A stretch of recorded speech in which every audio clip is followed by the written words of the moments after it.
สวัสดีค่ะผู้ร่วมเข้าร่วมสัมมนาทุกท่านนะคะท่านวิทยากรแล้วก็ผู้ทรง Good morning, ladies and gentlemen.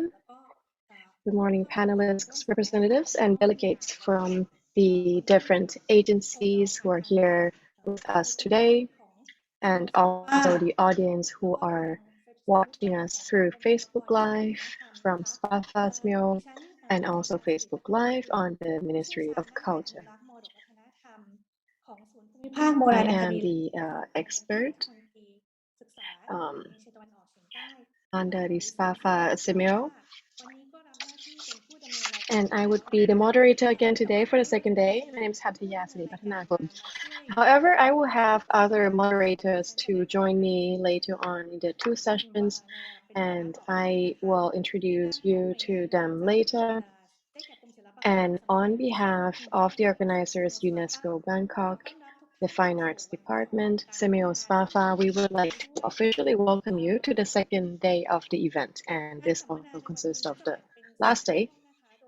And today we'll divide into three sessions. The first one would be on the lesson learned in the sustainable management of Ayutthaya and the application by the relevant agencies, and the second session would be on different case studies and the approaches, and the final session would be on the conclusions of the future of Ayutthaya from the different experience from our expert panelists. And before we begin, I would like to discuss a little bit on yesterday's Facebook Live, and there were some technical glitches. For us, the organizer, we will take actually the recorded session and also broadcast them again on Semio SPAFA channel in YouTube. And on behalf of the organizer, we sincerely apologize for any inconveniences caused. If you would like to listen to the English version, we have the interpreter translating for on the Semio SPAFA page. And for Thai, you can listen through the Ministry of Culture's Facebook page. And if anybody have any questions, you can please text, and you can send us the questions or comments in the chat box. And those who are listening through Facebook channels and other pages, please feel free to write the comments in the chat box. And our team, we would select one lucky participant from one Facebook page each, and then there will be a gift to the lucky participant who commented. And today we are entering into the second day of promoting heritage impact assessment in Southeast Asia, 3 decades of Ayutthaya World Heritage Values, Challenges, and Impact. Today we're going to focus on sustainable management, and we would cover different issues from the big flood in 2011 and the different challenges and limitations that arises, and also the limitations that were a consequence from the disaster, and also reporting the status of conservation.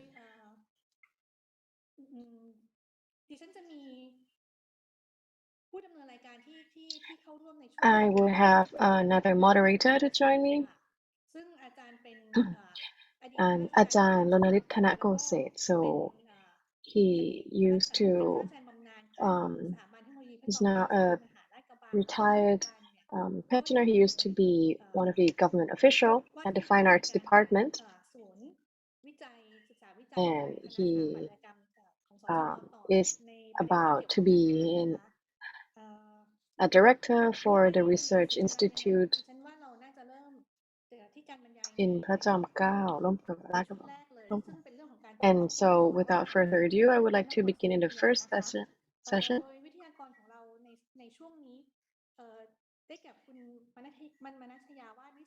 And our moderator today is Kun Manasaya Wadvisut from the Fine Arts Department, from the Office of Architecture, Fine Arts Department. ออนุญาตแชร์นะคะ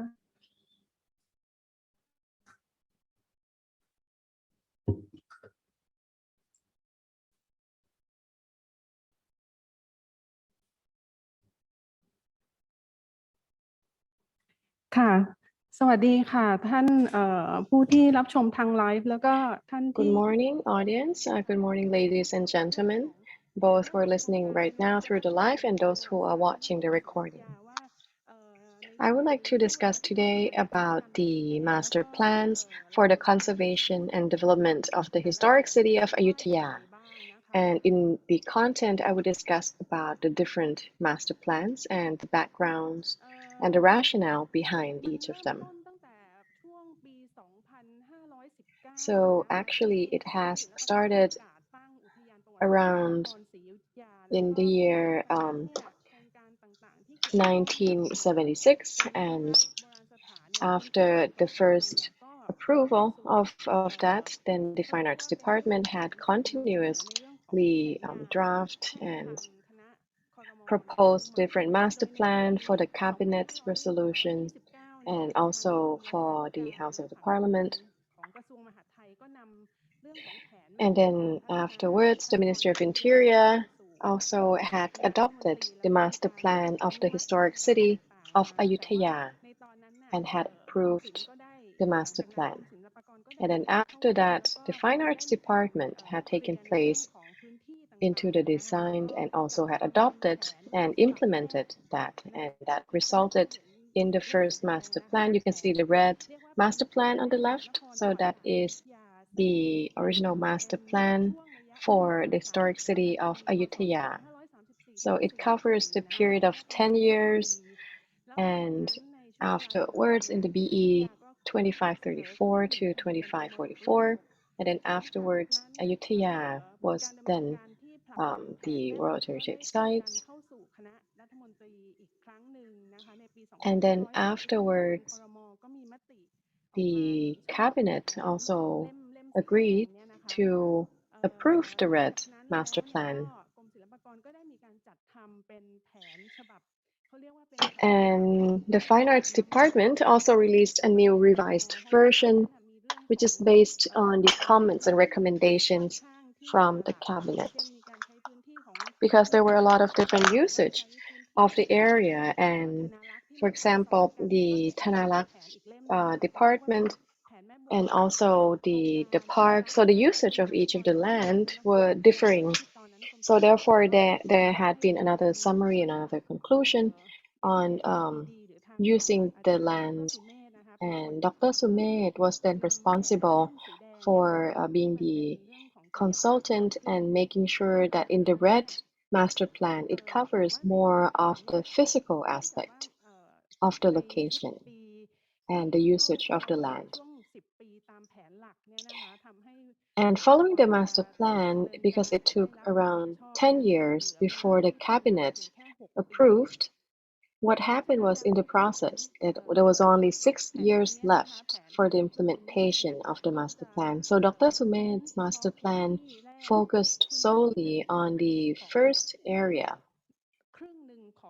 which is half of the Ayutthaya Island, which is the historic park, and also the land which are significant.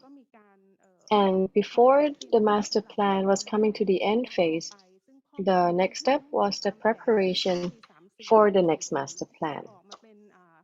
So around the year BE 2544, that is when they were starting to prepare for the next phase of the master plan.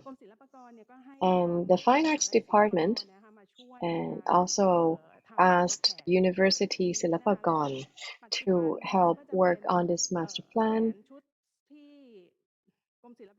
And now we are looking at the plan from BE 2561 to 2570. So actually, when you look at the red master plan, the original master plan from 2534 BE to 2544, that actually focuses on the historical and also the communities who are residing inside the historical park.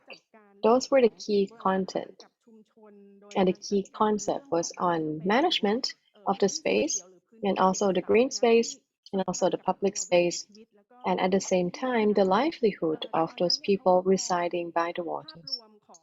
And back in the days when this was drafted, the idea was that the nature of Ayutthaya Island was not focusing only on the city, inner city island, but it really was looking at the 7 areas as you can see in the map.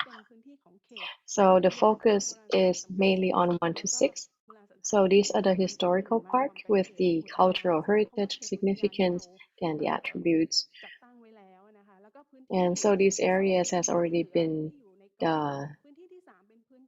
designed as and also dedicated for the historical park. So number 4 is Ayutthaya, and the west of the island. Number 5 is the north of the island, and it's considered to be the community area, and also there's a canal, an ancient moat. And number 6, that's the south. So these have also a lot of historical significance.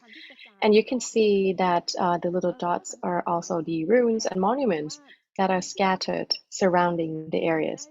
And the key point was that these 6 zones actually has been proposed to the cabinet in the year 2536 BE. So therefore, these also retain a lot of significance, and not only the island that is significant, but it's also the surrounding zones as well.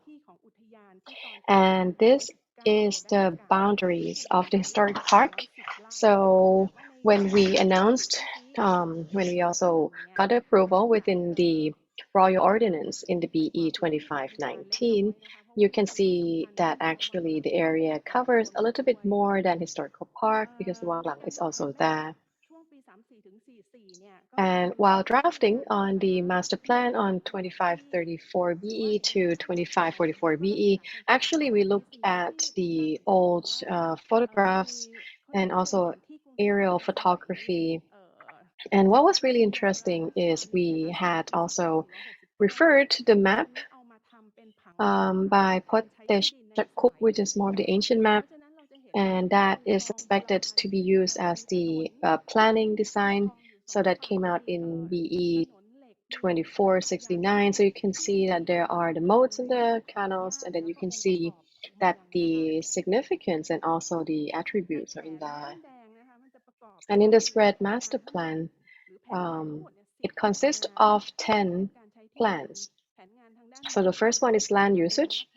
The second plan is on the archaeological, historical, and preservation, conservation, restoration of the historical sites, and then also on basic infrastructure, on the restoration of landscapes, and also communities, renovation, communities development, and also human resource. But this plan focuses a lot on land usage because several agencies were already using the areas, especially with the fine arts department on also Somdet Park, and they also hold their own laws and regulations. So this master plan was to use and to consolidate all of those. And within the plan, it is also divided into different zones. So you have zone 1, for example, which is the historical area with the highest significance, Wang Luang, the Grand Palace, Wat Phut Thai, the Maharaj Temple, and so on.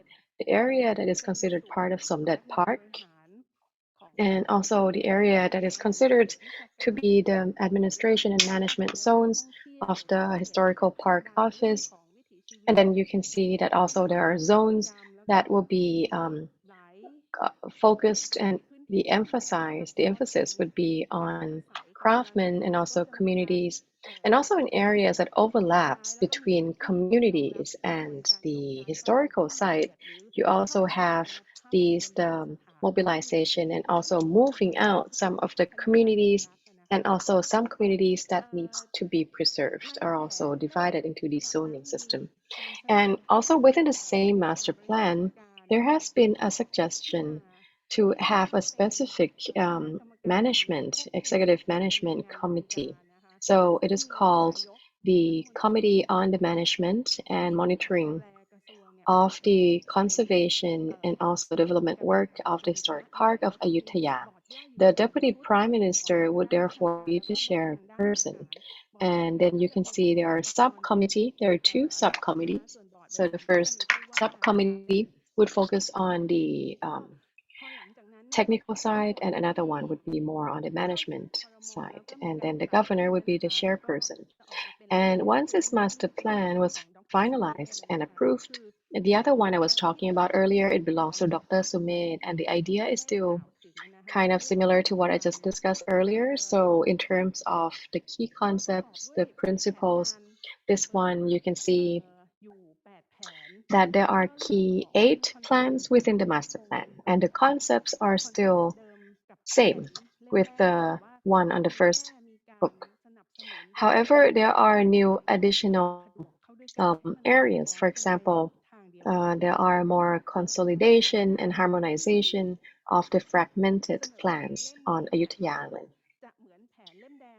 And so the plan in this book is kind of similar to the Red Book, except you cut out the land usage because that is more clear. So the key master plan is only 8 left, so the rest is the same.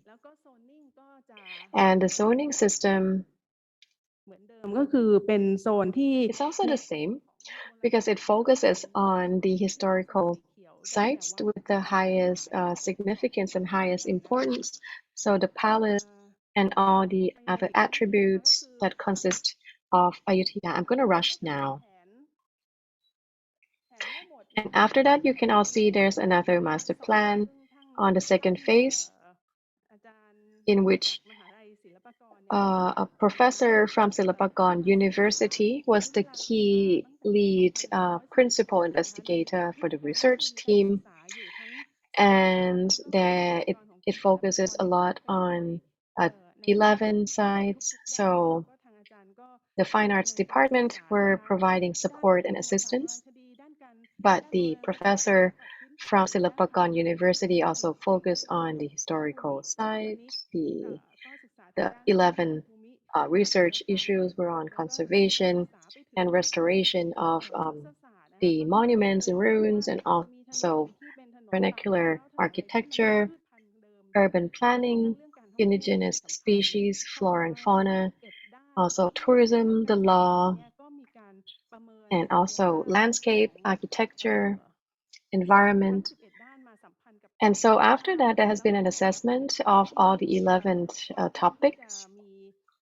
And then it links that there are a lot of outstanding points in each of the topics. And this also leads to this. So the second master plan covers 6 zones following the Red Book that got a cabinet's approval.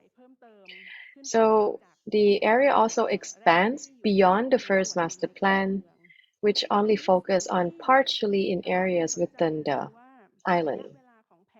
So what's interesting about this plan is actually the duration of the study also covers 3 decades. So it covers 30 years. And it's divided into short-term plan, midterm plan, and a long-term plan. I'm just going to go very quickly through this.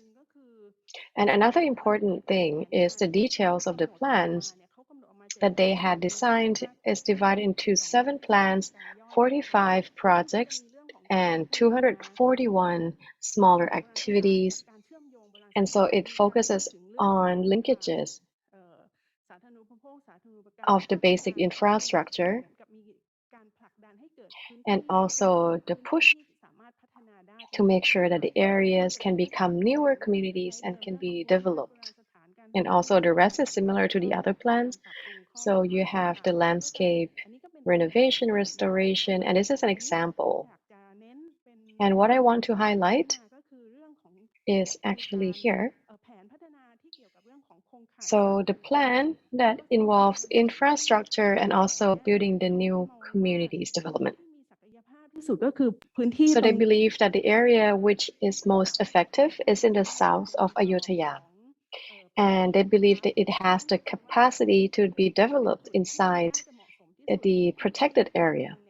So that is the area in which the city can grow forward and also can be more developed. And another key point is within this plan, it also adds the new railway station. It adds a new train station near the community. So you can see the train station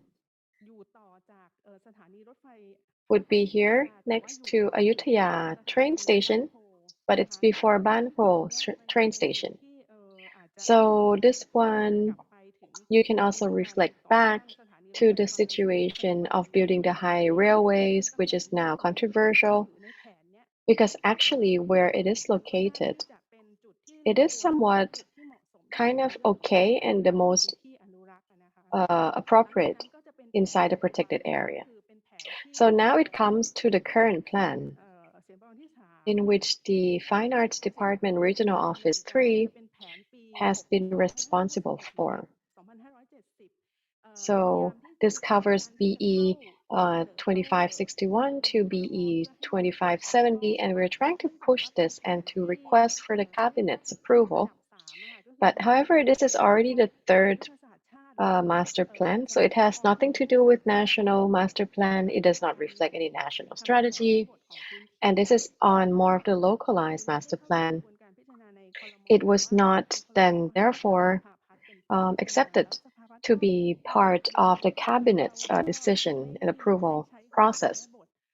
And then the National Board of Economic actually took it, and then they consider that this one is their responsibility.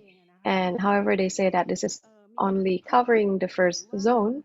And so inside the master plan, we try to increase more area besides zone 1 to make sure the historical sites and the protected area that reflects the historical traces or the traces of civilization of the historic park of Ayutthaya is included. So the areas that are part of the Wang Lang Palace and then also Wang Na or Jan Kasem Palace, or the attributes which reflect Ayutthaya, you know, Mueang Phet, Pom Pratu Chai, the fortress, the gate for the Ayutthaya, or the other monuments at the other sites which have historical significance that are related and also bring, you know, that are the key significance of Ayutthaya form. Then you can see that in here, it also include areas which are more significant. And with the 8 plans, it's kind of the same. So with all the 8 plans, I'm just going to keep on talking. So, and the first one is the usage of the land. And also the second plan is on archaeological. And then the third one is the basic infrastructure development and also restoration. And what is interesting in this plan is actually it reaches the community, and in the process, they also consult with different stakeholders. And some of the works are actually what the local municipality or those who are responsible for waterworks authority and for the land and also transport were also involved in the consultation. And plan 4, you have community development, and number 5, you have human resource, and then number 6, you have tourism, and also the economic and socio-economic. And another key thing here is you see that it also brings the impact of the disaster and disaster risk mitigation to be a more of the specific issue. And for the mitigation measures, UNESCO, the Fine Arts Department, and other relevant stakeholders had already drafted different projects that discuss on the risk of disasters and mitigation measures for several times. And so these are the key points that's been highlighted in this plan. So in summary, despite the second master plan is not yet announced and approved, the land that we are studying actually covers not only just the island itself, right? So this is something that we need to still continue working forward. And within my 15 minutes of time, I would like to conclude my presentation. If you have any other questions, you can look into the master plans. Thank you. ขอบพระคุณพี่โอ๊ต วนัชยานะคะจากสำนักสถาปัตยกรรมกรมศิลปากรมากเลยค่ะเราถ้าจะเห็นพัฒนาการของการบริหารจัดการและการปกป้องคุ้มครองจากการบรรยายของพี่โอ๊ตเลยนะคะในขั้นตอนถัดไปก่อนจะส่งเวทีให้คุณนัทนาถนะคะ So next step before we go to Kunatanath, I would like to give the floor to Dan Longnalit, who would be the moderator for this session. Dan Longnalit, please. So while we're waiting for him to be ready, I would like to introduce the next moderator, Kunatanath Suwan. จากสำนักผังประเทศผังภาคและผังภาคกรมโยธาธิการและผัง So he's a specialist, he's an expert also from the Department of Public Works and Town and Country Planning. He would discuss about the provincial plan and also to discuss about the details of the plans relevant to Ayutthaya. สวัสดีครับทุกท่านครับ So good morning. ก็ในช่วงนี้นะครับก็คงจะเป็นเรื่องอย่างที่คุณหัตถยาได้ So this session mentioned by Kun Hattaya, I'd like to now invite Kun Nathanath Suwan from Department of Public Works and Town and Country Planning to deliver his presentation.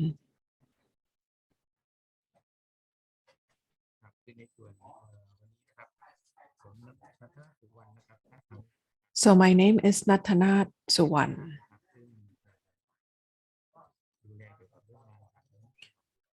ขออนุญาตนะคะเสียงไม่ค่อยชัดนะคะ โทษครับชัดเจนไหมครับดีขึ้นไหมครับ ค่ะชัดขึ้นแล้วค่ะ ดีขึ้นนะครับขอโทษนะครับคือผมรัตนาสุวรรณนะครับนักข่าวมือชำนาญการพิเศษจากสำนักต่างประเทศและผังภาคนะครับซึ่งดูแลทางจังหวัดนะครับ So I'm responsible for the provincial plan. I'd like to now share the enforcement of the comprehensive plan of Ayutthaya. That's in 2017. And that will be implemented under the Town Planning Act 2019. So the comprehensive plan of the province, if you look at the plan, you can see areas that are grouped together, which is quite different from the comprehensive plan of Ayutthaya.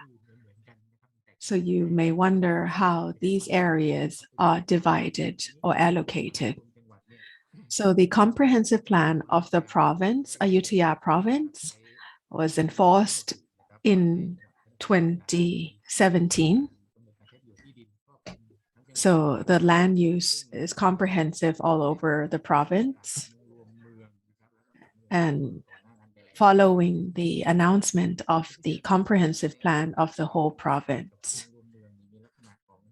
So the provincial comprehensive plan and the city comprehensive plan could have some different elements.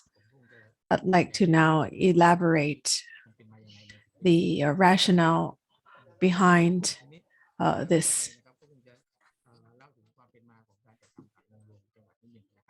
Next, I'd like to now tell you the background of this provincial comprehensive plan. This was actually the national policy. With realization, there is no proper appropriate plan, city plan, and only 3% of the land use was indicated by the plan. So there should be a development of the overarching plan That was the cabinet's resolution in 2004. So with this, we have the Town Planning Act in 1975 that has segregated the plan into two types, which is the comprehensive plan and the specific plan. And how do we work that out? And that was the background. So please excuse me, I'm hearing a lot of interference from the source language, but I'll try to capture the best as I can. So basically, the provincial comprehensive plan will identify areas that has to be conserved, developed, and also reserved area.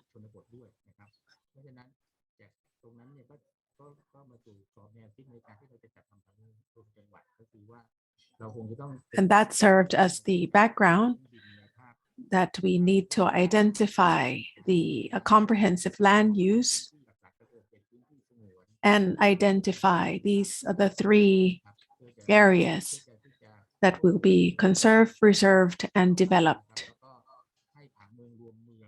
And the community plan will elaborate further in details and at least have the measures and regulations.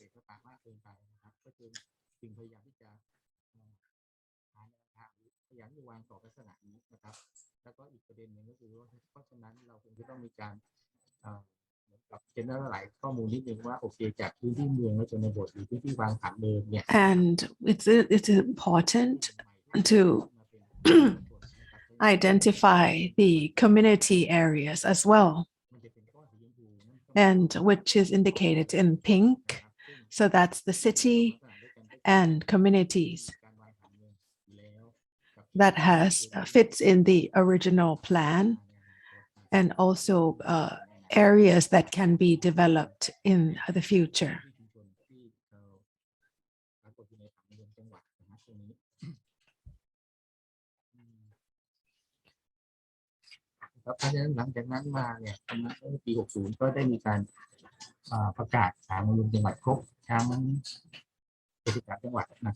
And after it has been announced that enforced in the 73 countries, 70 provinces, that was in 2017, with exemptions of Bangkok, Nonthaburi, Samut Prakan, and Phuket.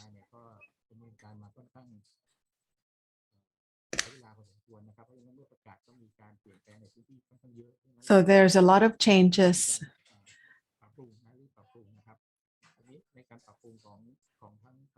and revision in Ayutthaya as well. Then in 2019, there is a new promulgation of the Town Planning Act. So we need to refer to that act.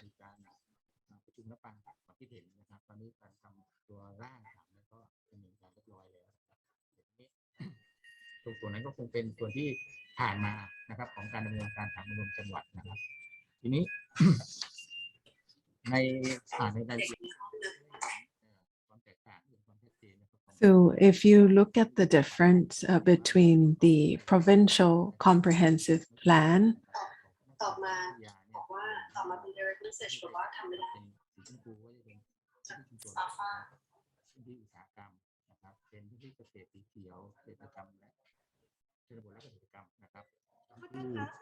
นัทนาคะขอรบกวนนิดนึงค่ะพอดีเสียงแทรกเข้ามาเยอะมากเลยค่ะอาจจะต้องรบกวนพูดดังนิดนึงแล้วก็ขอเสียงรอบๆเบานิดนึงค่ะขอโ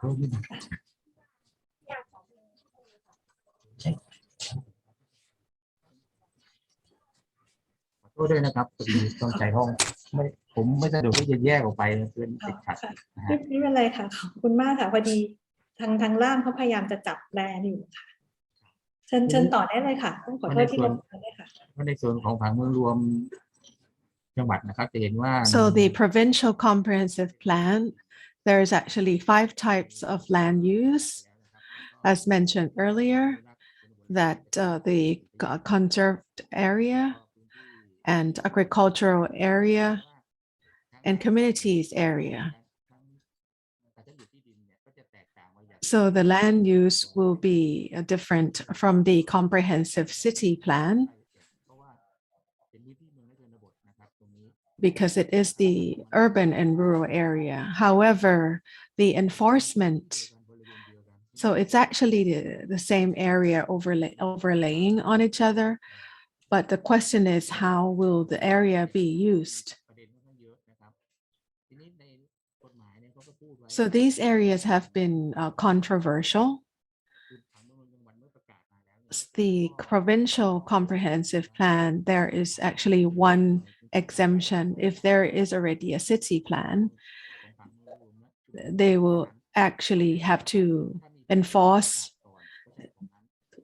the first, the initial announced regulations.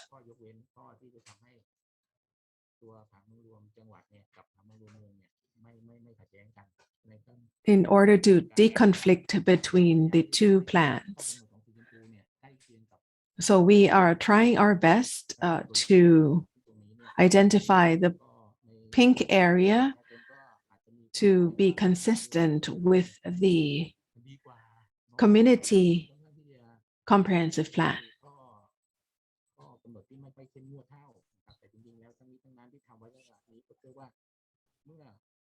ที่นำเรียนนะครับว่ามันเป็นกรอบในขณะที่จะไม่มีผังเมืองรวมและชุมชนเนี่ยเราก็จะมีกรอบคร่าวๆเพื่อไม่ให้พื้นที่เนี่ยสเปะสปะเกินไปนะครับแต่เมื่อวันใดเมื่อมี In order to identify the proper areas, however, it will be based more on the city comprehensive plan.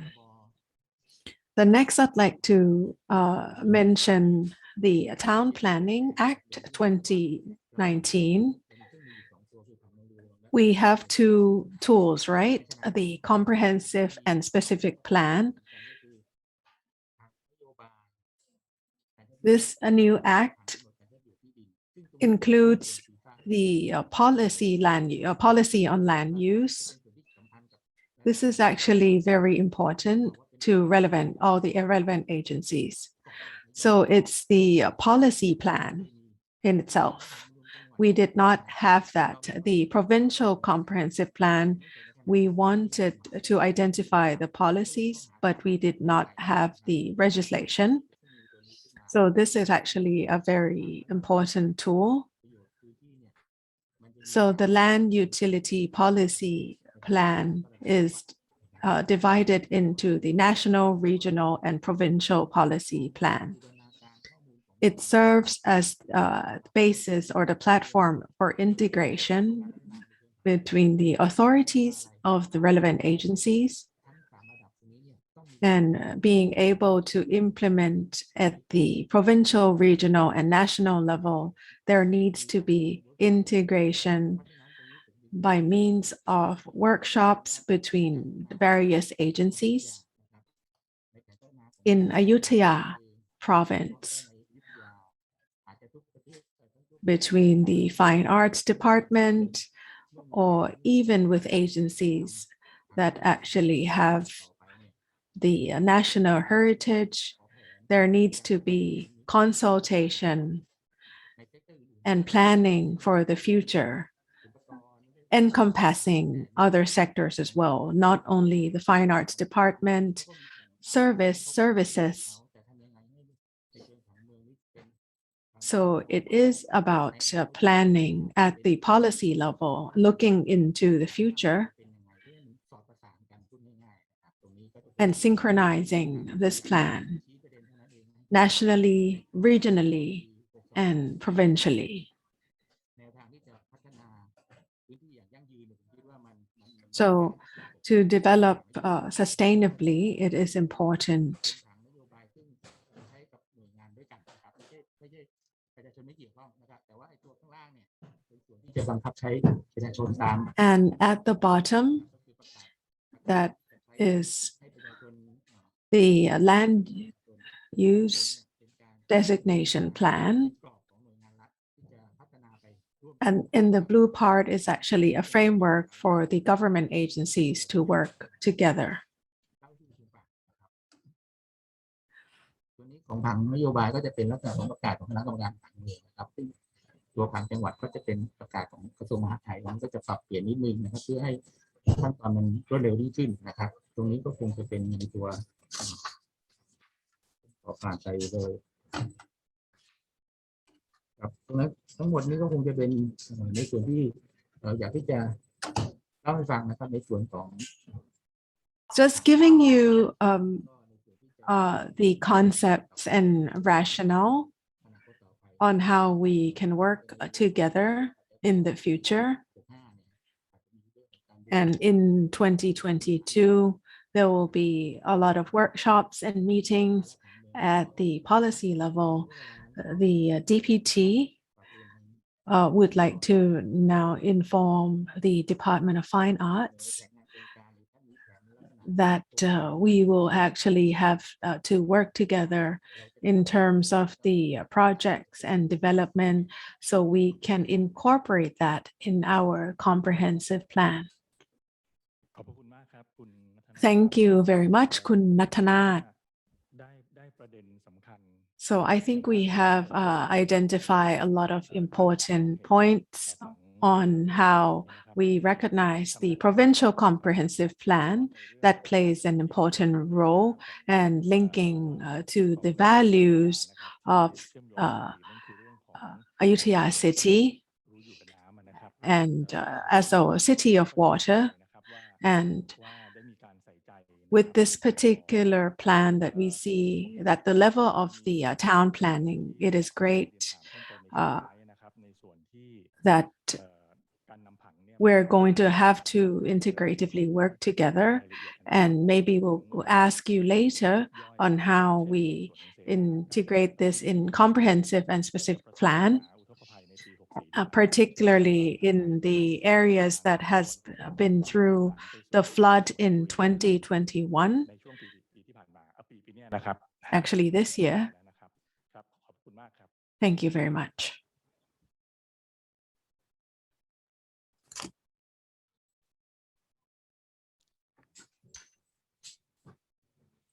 ครับทีนี้ในลำดับถัดไปนะครับ Next, before we conclude this session, we have 3 more experts who are with us today. Next, it is honor to welcome Dr. Suthat Wisakun. He is the director of the Hydroinformatics Institute. Ajahn Suthat is going to talk about management of water in Chao Phraya Delta.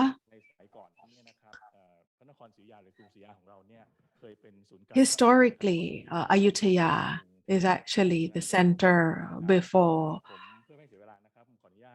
Bangkok or Ratanakosin. So without further ado, I'd like to now invite Ajahn Suthat Wisakun, Director of the Hydroinformatics Institute. Please. ขอบคุณมากครับแต่ต้องให้คุณณัฐนาถเอาแชร์สกรีนออกก่อนเพราะผมเอาสกรีนขึ้นไม่ได้ครับผมณัฐนาถต้อง stop sharing นิด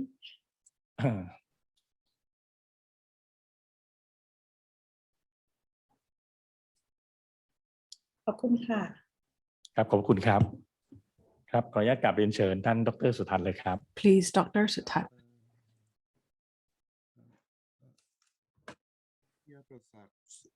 อุทยานประวัติศาสตร์ของอยุธยานะครับมีความสำคัญ Ayutthaya historic city is highly important, and for water, so back in the days, water was actually used as a defense mechanism with the enemy, who are the Burmese, and it used to be really effective. So back in the olden times, there was no flood inside the city, but surrounding the city, there was always flood. However, due to the different changes of the geographical development, the city was no longer the same city, and a lot of the flood management system changed. And so therefore, when the water comes and the level of water raises, then actually the flood enters the inner city. So in 1995, there was already an incident in which floodwaters reached 70 centimeters high and inundated the historical site. And in 2011, then there was already another big flood, and it reached the highest level of floodwaters, which is at 2.5 meters. So this under the Project Pearl, as you can see the logo here, which is done together with 13 other universities. Thailand used this as the case study,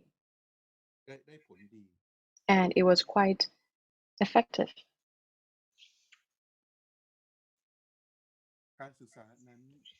That study started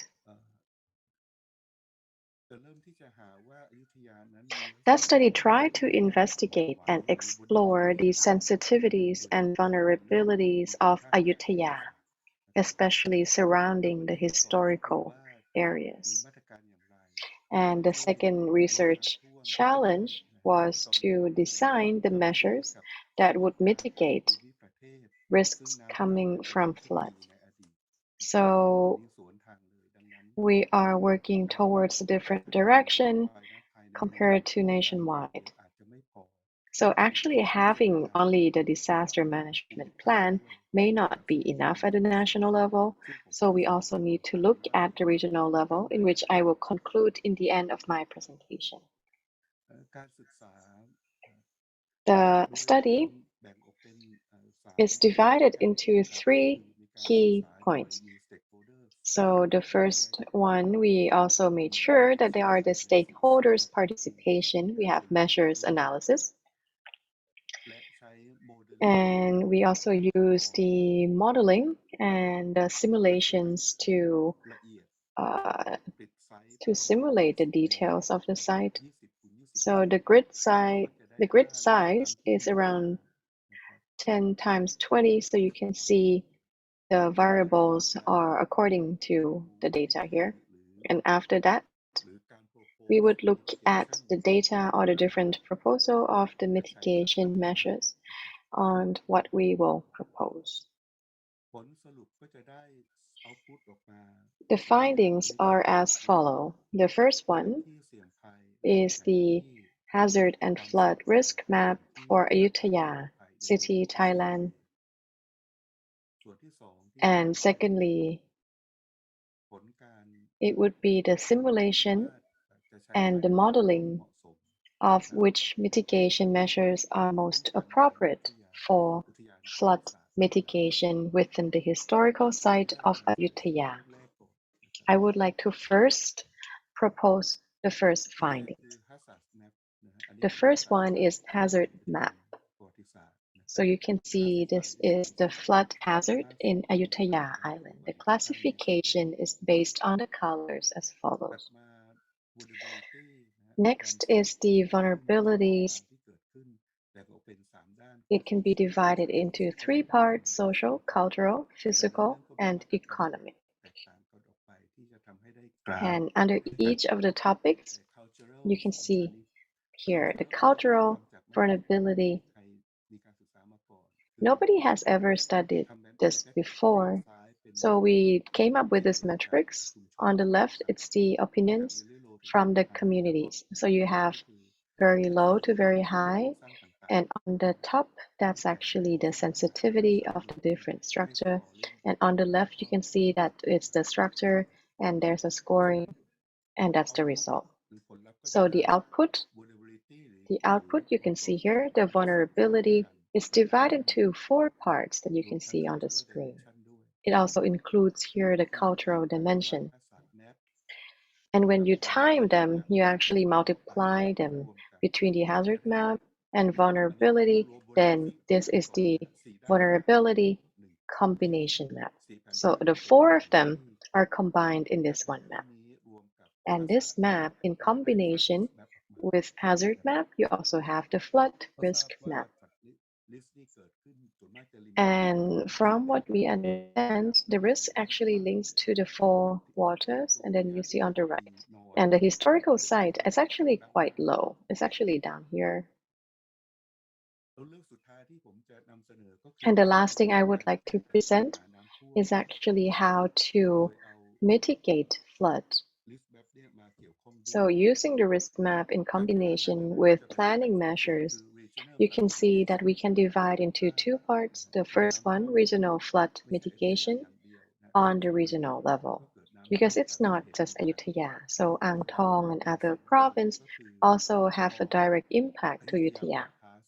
So you have Ayutthaya bypass, that's Bang Sai, which is the closest to the historical sites. So you can see here it's 1,200 cubic meters. And what we already have is the east diversion. So the first one is actually at 1,000 cubic meters per second. So the second one is the 1,200 CMS. And for the local flood mitigation, initially it's about 5.5 meters, 30 centimeters MSL, and that's the increase. So we also want to increase the pond and canal capacities. But then once you combine the regional and local flood mitigation, then we would find it most effective. And this is Ayutthaya bypass, which is we call here Ayutthaya bypass channel, Chainat Basak canal. And here it's about 22 kilometers long. Chainat Basak, the red line. You can see there is already the canal, but it actually ends here in Basak. And here you also need to consider, and I'll discuss more in details later. Ayutthaya bypass channel is much smaller, but it's bigger. So Chainat Basak is longer, but it's more narrow. So these also help manage the water from Delphia, which has low flood capacity. And for local flood mitigation is to increase the capacity for flood retention and also to increase the canal capacity, also to increase dike capacity increase, and there's only 4 of them, the 4 works that we have. And then also for mitigation, it's divided into 7. So the first you begin with what's the existing condition. Then scenario is what's the regional flood management. We start with Ayutthaya bypass channel because it's the shortest. And followed by 4 and 5, that's the local flood management. So you want to increase the height of the dikes. And then also looking at the capacities. And then lastly, 6 and 7, you want to combine the 2. So we're using the 2011 flood case study because we believe that actually it will be the same kind of in another 100 years, it will be another incident. So as the result, the 2011, the flood that you can see here, it's about 14 mm. And then you can see here that the walls are around here. And the regional of the flood management, if we have Ayutthaya bypass, then actually the flood volume would reduce quite significantly to only about 11 million left. And if you actually look here on the right, you can use that and the city would not be flooded. That's very clear. There will be no flood. So if you do Ayutthaya bypass and then in combination with Chainat Basak, we would reduce the flooding. And for this, you can see in the scenario, if we increase the height of the dike to 5.3, from 5.3, to here you can see dike at 6, 6.3, 6.4, 6.6. Actually, you can see that the water retention system surrounding it can also reduce the flood. So as a result, when we conducted this Pearl project study, we think that actually the best solution is to use all of them in combination. So some water enters the city and some are then retained and then also mitigated outside.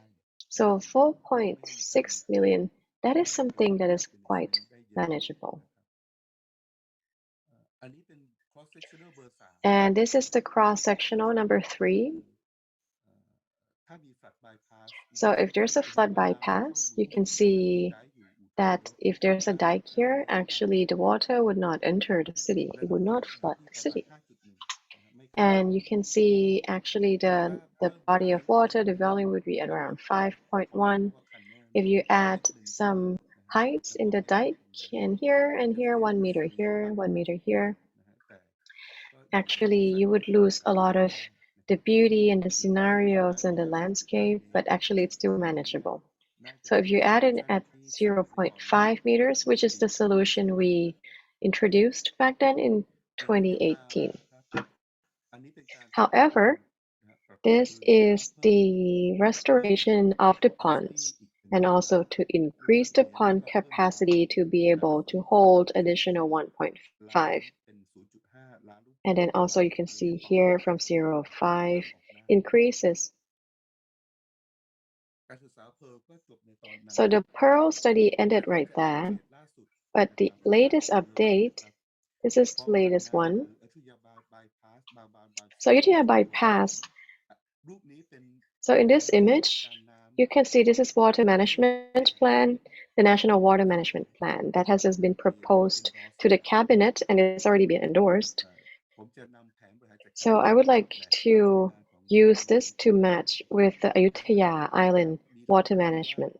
So the key point here is that it increases actually the water flow into Ayutthaya. So from 3,500 per second. So in the west, Nakhon Thatchsin, so you can see here number 8, number 4. So it would increase the flow in this area. And on the right, increases here the capacity or actually the volume of the water flow. For Ayutthaya bypass that I had just mentioned earlier that we're able to do 1,200 per second, it is here, it's already been endorsed and we're in the process. And I think this year the progress is 20%. And we can anticipate that actually the project would be completed in 2023. So half of it, so 1,200 from 1,200 per second, it's now in the progress. That's good news. So about 20 billion, that's already been endorsed and it's at 20%. And another 1,000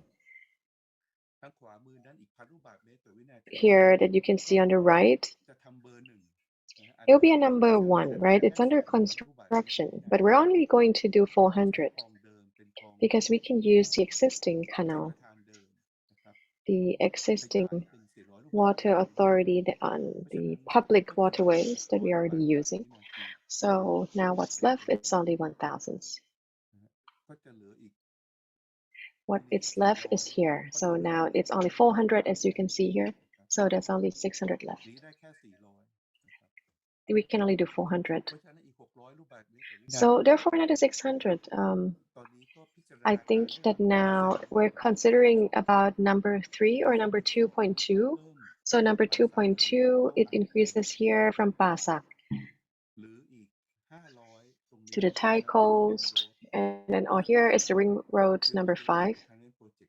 Delphia River Drainage Enhancement Project. So currently, number 2.2 and number 3 is actually being studied for the feasibilities, and it seems possible to be doing 2.2. This one is more feasible despite it's longer, but actually the person who is responsible is the ONWR, the Office of National Water Resources. They're actually the one who's responsible, and perhaps they're deciding, and maybe they will use both. And if so, then of course, then if they use this, then the flood will still persist in Ayutthaya. So 400 is in the process. 1002 is ongoing. So once you combine the 1200 and 400, then you have, in conclusion, 1600 per second, which is in comparison to 2200 per second, which is this, in combination, you have 2200. So that's consisting of 74% already. And the anticipation is that flood in Ayutthaya would be reduced based on the 100 years study.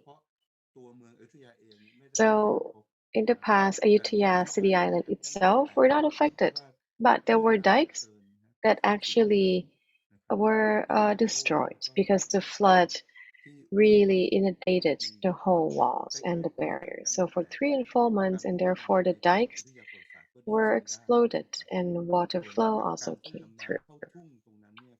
So because the flood that surrounded area, it only covered around 12 of the flood plains. But this year it's a bit strange because it's long, the flood was long, and there was also typhoon. And so I think we need to also manage better and also consider better.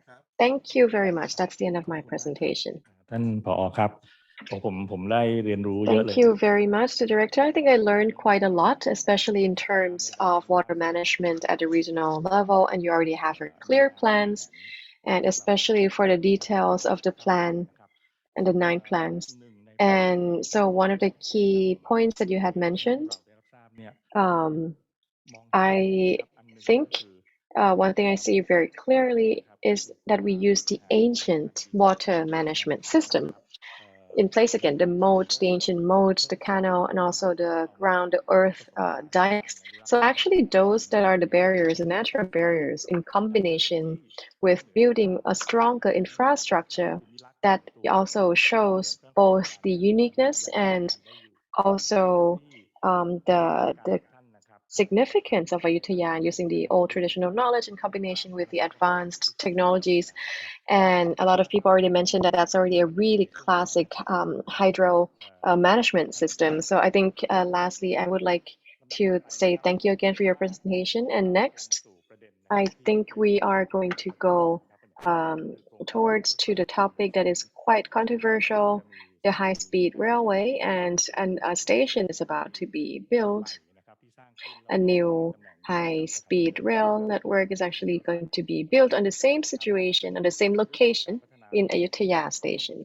So this is on the high-speed rail network and related development. We have had the opportunity to have Kun Pumpon Bunchom from the State Railway of Thailand to be with us today. Thank you.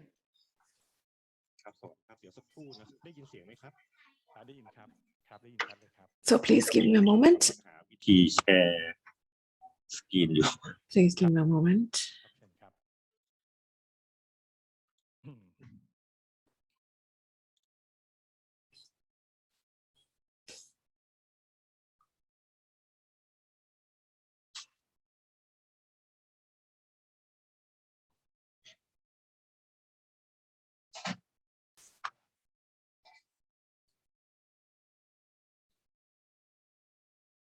ไม่ทราบว่าเห็นสกรีนไหมครับ เห็นแล้วครับครับผมครับ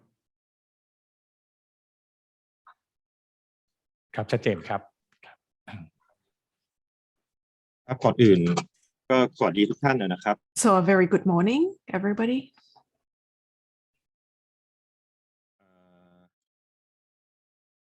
ก่อนก็สวัสดีทุกท่านนะครับก่อนอื่นก็เดี๋ยวจะเล่าถึง My name is Gampon Bunchom from State Railway of Thailand. I'd like to give you an overview first of this project, the high-speed rail project spanning from Bangkok to Nong Khai. So you can see 6 stations from Bangkok to Nakhon Ratchasima, starting from Bang Sue Station, Don Mueang, Ayutthaya, Saraburi, Pak Chong, ending in Nakhon Ratchasima. Total distance is about 250 kilometers, with elevated areas 188 kilometers, with a 8 kilometers tunnel, and with the land elevation of 56 kilometers, and the speed is 200 kilometers per hour. But it's been designed as 275 kilometers per hour. So the total time is throughout the area from Bangkok to Nakhon Ratchasima is 1.5 hours. And the plan is to finish in 2026. This is the timeline of the Ayutthaya station construction. Initially, this project is within the path for high-speed rail of Bangkok to Chiang Mai, designed since 2013. Then 2014, we have signed an MOU with China. Then there was a report submitted for EIA. Then in September 2017, the EIA was approved. So the cabinet had a resolution that the SRT will implement the first phase of the project. Within that MOU, that China is responsible for designing the details of the construction. Then in 2018, they began a designing process.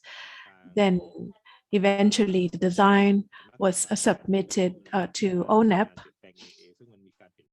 to consider and revise the design. And there has been already changes on revision made, particularly to the design at the station in Ayutthaya.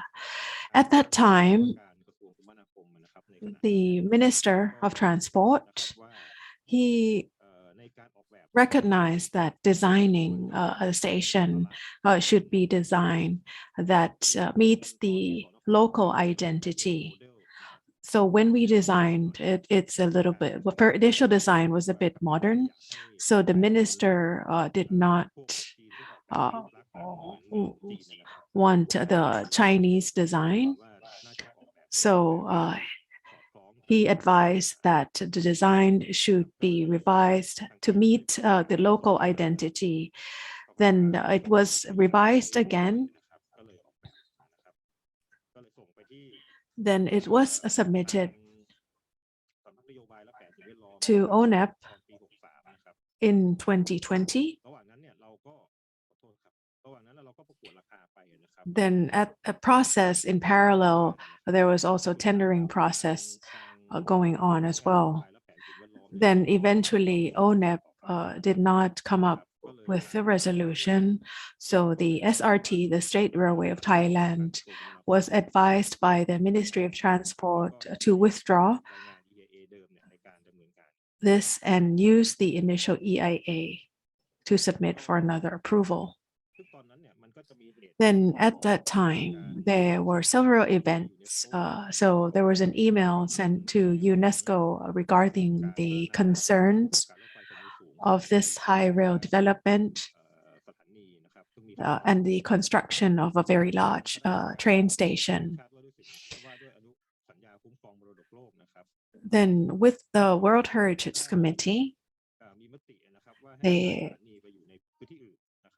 had an advice to relocate the station. However, the Committee on Thai-China Committee had an opinion that it should remain in the same location. Then there was another meeting on the World Heritage Convention, National World Heritage Convention Committee. And informing the ministry to come up with more alternatives. And there's a possibility of building tunnels that goes under the World Heritage sites, or maybe an alternative path of the rail. So there was a consultation to various relevant agencies, the Ministry of Natural Resources, Ministry of Culture, Fine Arts Department, and the Ayutthaya province itself. So there was a similar common opinion that HIA was to be conducted in order to consider the impact that it may have on the World Heritage and how that can be mitigated. So the Ministry of Transport have reported the timeline to the National Committee, World Heritage Committee.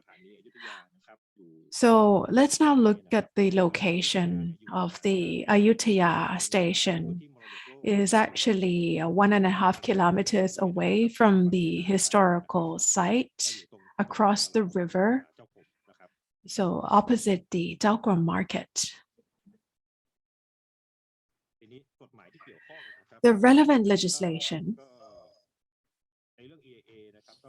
in terms of EIA that has been passed, the Building Control Act, we have passed that, and the Ancient Monument Act, it's located out of the boundary, and the Town Planning Act, this is we have checked this box with the land use criteria. So these are the relevant legislation that we have identified. First, the Ayutthaya station is located out of the boundary of that World Heritage Site, 1.5 kilometers away from the areas that is inscribed as World Heritage. So, so it is in compliance. So the second relevant legislation is the master plan of the World Heritage Master Management Plan that was presented by the Fine Arts Department. I believe the plan has concluded in 2001. So in terms of the compliance, I think we still meet that criteria. As for town planning, there is actually the comprehensive Ayutthaya comprehensive plan from Ayutthaya 2009. However, in section 17 on the use of infrastructure for the purpose of government use, for public use, and this is an exemption, and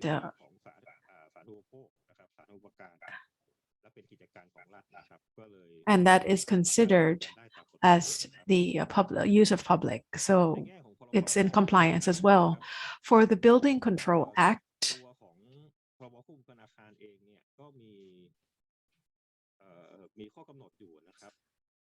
there is actually a requirement. The station itself is 160 meters away from Pasak River. So the elevation itself will be in compliance. Then the Ancient Monument Act, the station of the high-speed rail is not situated within the boundary of the site. So that's in compliance as well. So the red dot is the station. So that's actually 1.5 kilometers away from the World Heritage Site. Then if we look at the perspective, so we tried to model the scenarios and the views. So from the Ayutthaya Island and the path to the Ayutthaya Station. This is an image from Naresuan Road.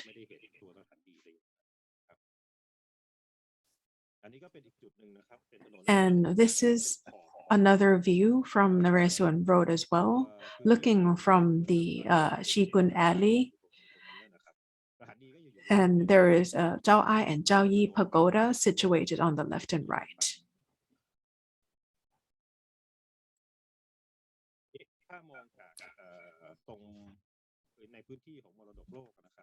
Then from the World Heritage Site, that's the station. There will be trees along the two sides. This is the attempts in trying to identify the view from the Ayutthaya Island and how would it look at the, how it would look, whether we'll see the state, how we'll see the station.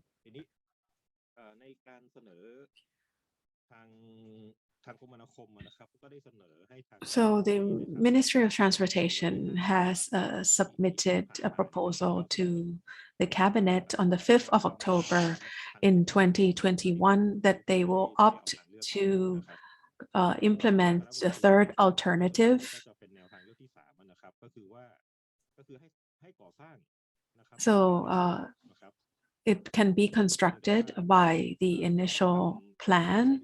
However, there should be heritage impact assessment in order to consider the outstanding universal values, working integratively with the other agencies. And we are now in the process of drafting the terms of reference to acquire consultation, an advisor for the HIA, which will actually be completed within 1 month.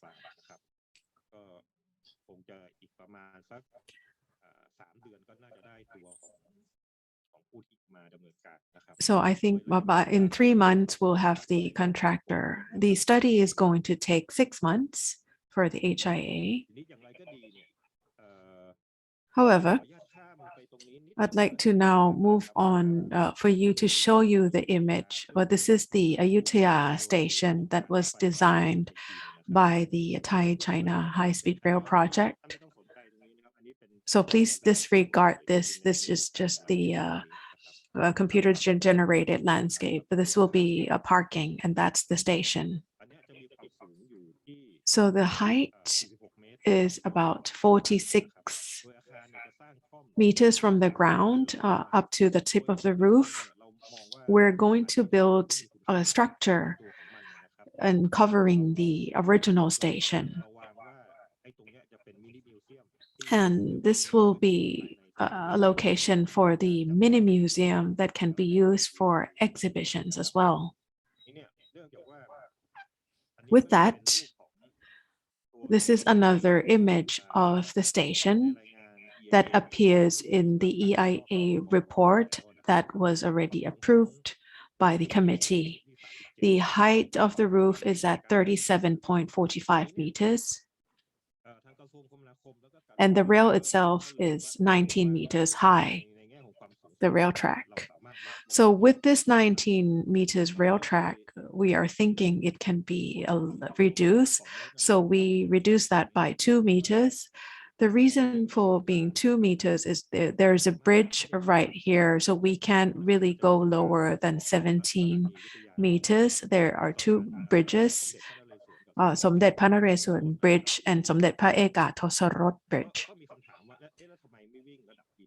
So why wasn't the rail placed on ground? So there are several problems to that. First, the height or the clearance, it's not going to work. There's a clearance area needed So the rail will have to be lower than the ground itself. And also there's a water gate here. So that's the first reason why the rail tracks wasn't on ground. The second reason is the flood. So if we were to put the rail tracks on ground, there is a possibility of experiencing flood because Ayutthaya often has annual floods. So there might be another construction required to prevent a flooding.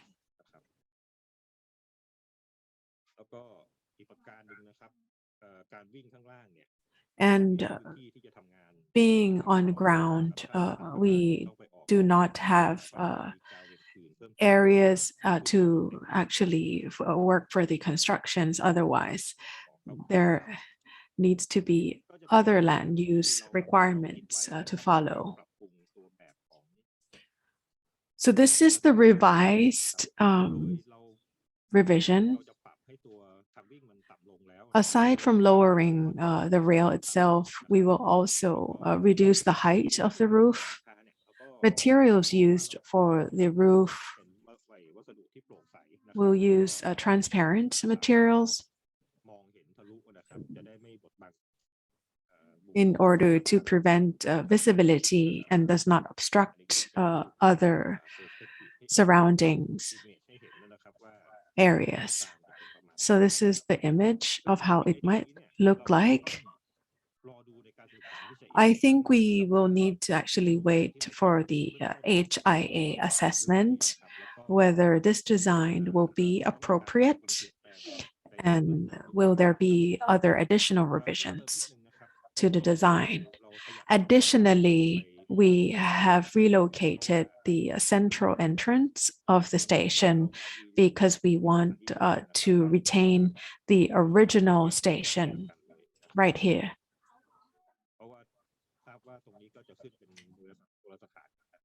So because this will be listed as the monument.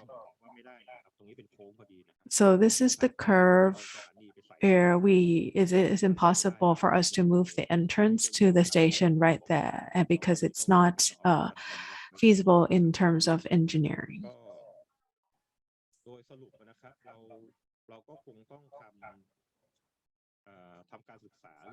So basically from now, there needs to be a heritage impact assessment.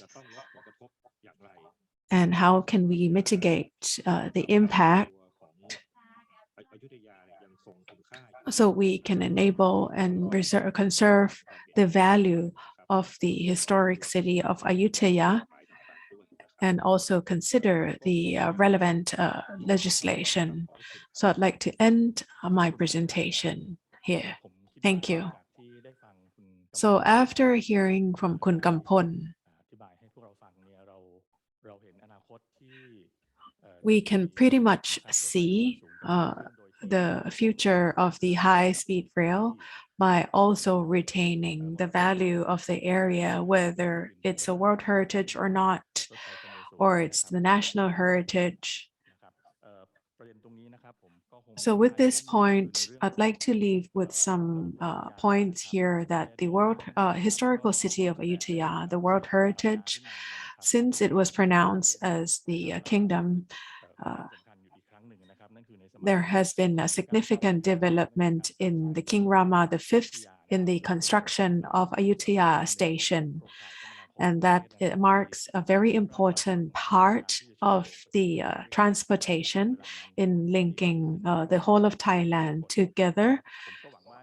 So I do hope that in the future, the value of the World Heritage Site, Ayutthaya, and the development of the railway of Thailand can go hand in hand. And there might be some questions for Kun Kampon. Now I'd like to lead you to the last presentation on the implementation of the plan. So the risk and challenges from Kun Pattarapong Kaungun from Ayutthaya province, please. ครับได้ยินนะครับผมได้ยินไหมครับผม ได้ยิน ครับ ครั ส บ วัสดีครับผมสวัสดีครับสวัสดีท่านวิทยากรแล้วก็ So, hello everyone. Good morning, the panelists and all the participants who are listening through the recording and also who are listening live now online. So for the topic that I was assigned to is actually on from plans to implementation, success, risks, and challenges. And this one kind of repeats a little bit. So from the first topic, so thank you, Kunwacha, who also gave more of a detailed description of a lot of the topics. So I will not talk much about the plans because it's already been discussed. But when you asked about the success, the risks, and challenges, what do you measure it based against? So I would like to refer to the first master plan. So actually the first master plan that had been approved by the cabinet and with about 3 billion budget, 3 billion baht budget, and actually it's a master plan for 8 years. So from the BE 2536 to 2544, and actually in the assessment and evaluation to see if that plan is successful or not, because the time is quite limited, I would like to refer to the plan based on numbers. Because actually the budget approval and also there's been a summary report of the past 8 years and what are the progress and what were the success and what not, and then what are the consequence, what are the results of the 8 years. So I'll just use numbers to explain to you the success. And when I talk, there might be some points that will overlap or might be relevant to other agencies, will touch upon other agencies, because you have to understand that the master plan for Ayutthaya, it's actually the new city sitting on top of the ancient city. So for management, there's a lot of agencies who are involved in this master plan. And so the master plan, you have 8 smaller plans within it, and then so it's not just the fine arts department, but it's also a lot of other departments. So I might talk about them, but the reason that I'm talking about them is not because I don't like them, but I just want to talk about them because it's important on the implementation, and it's also important for the activities and the planning. And then you also would see what are the current challenges and struggles and the obstacles, so that we can understand the past in order to move forward to carry on the work, and also to see what can be improved and actually what areas are still problematic. I would like to share the screen, please.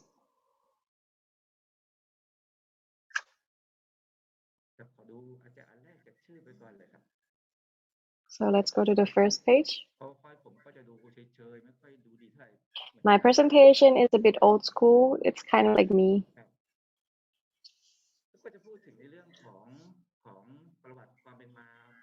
Okay, so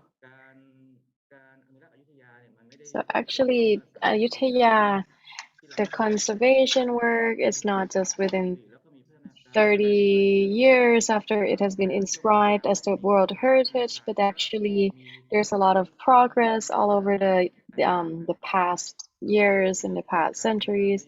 And sometimes what differs is a lot of the political crisis, the political situation, and as some of you may understand. So I'm just going to go through this very quickly. So I think the key point is in this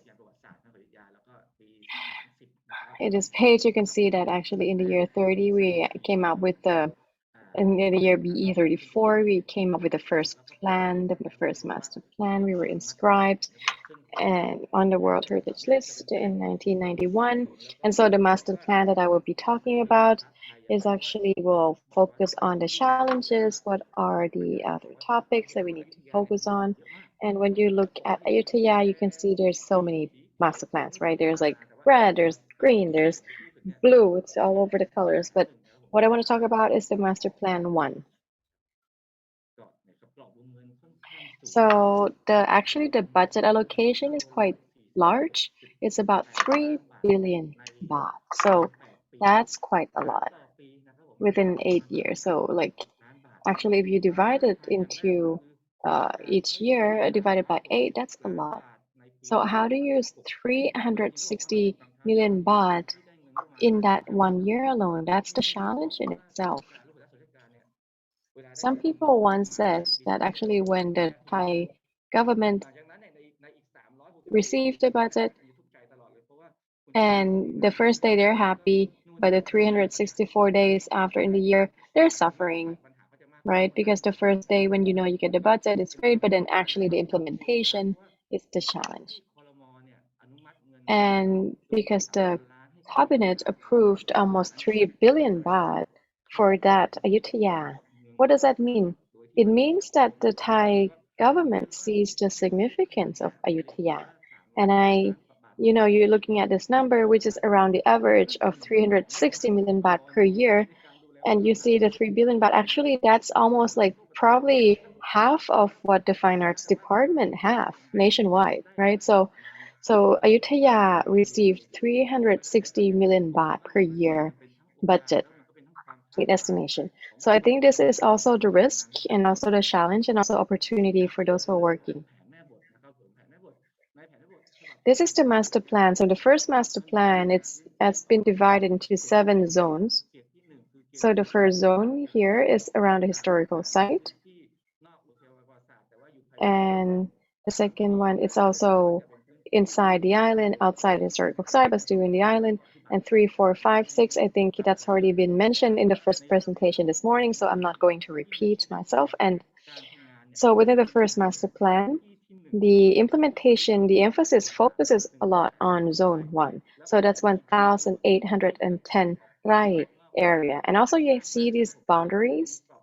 So the budget that I remember, it's around 3 billion baht, about 2.7 billion is to be used within zone 1.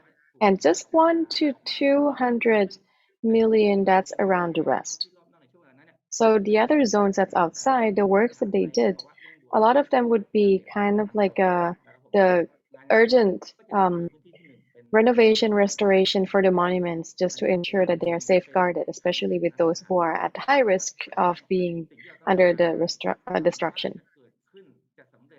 So this is what I hope, what they hope to see. So after the success of the master plan, this was the idea, and you can see that the areas within the plan, it's under the 1,810 rai in zone 1.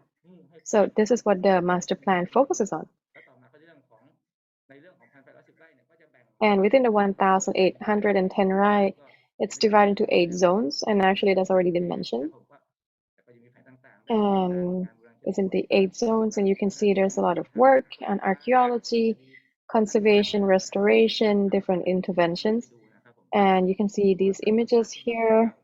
You can see these are the old photos, so you can see the progress, just as an example. And then also we have the improvement of basic infrastructure, the transportation, roads, and also waste management, etc., etc. So this is something that the municipalities are responsible for. You can see this is the water management, the floodgate.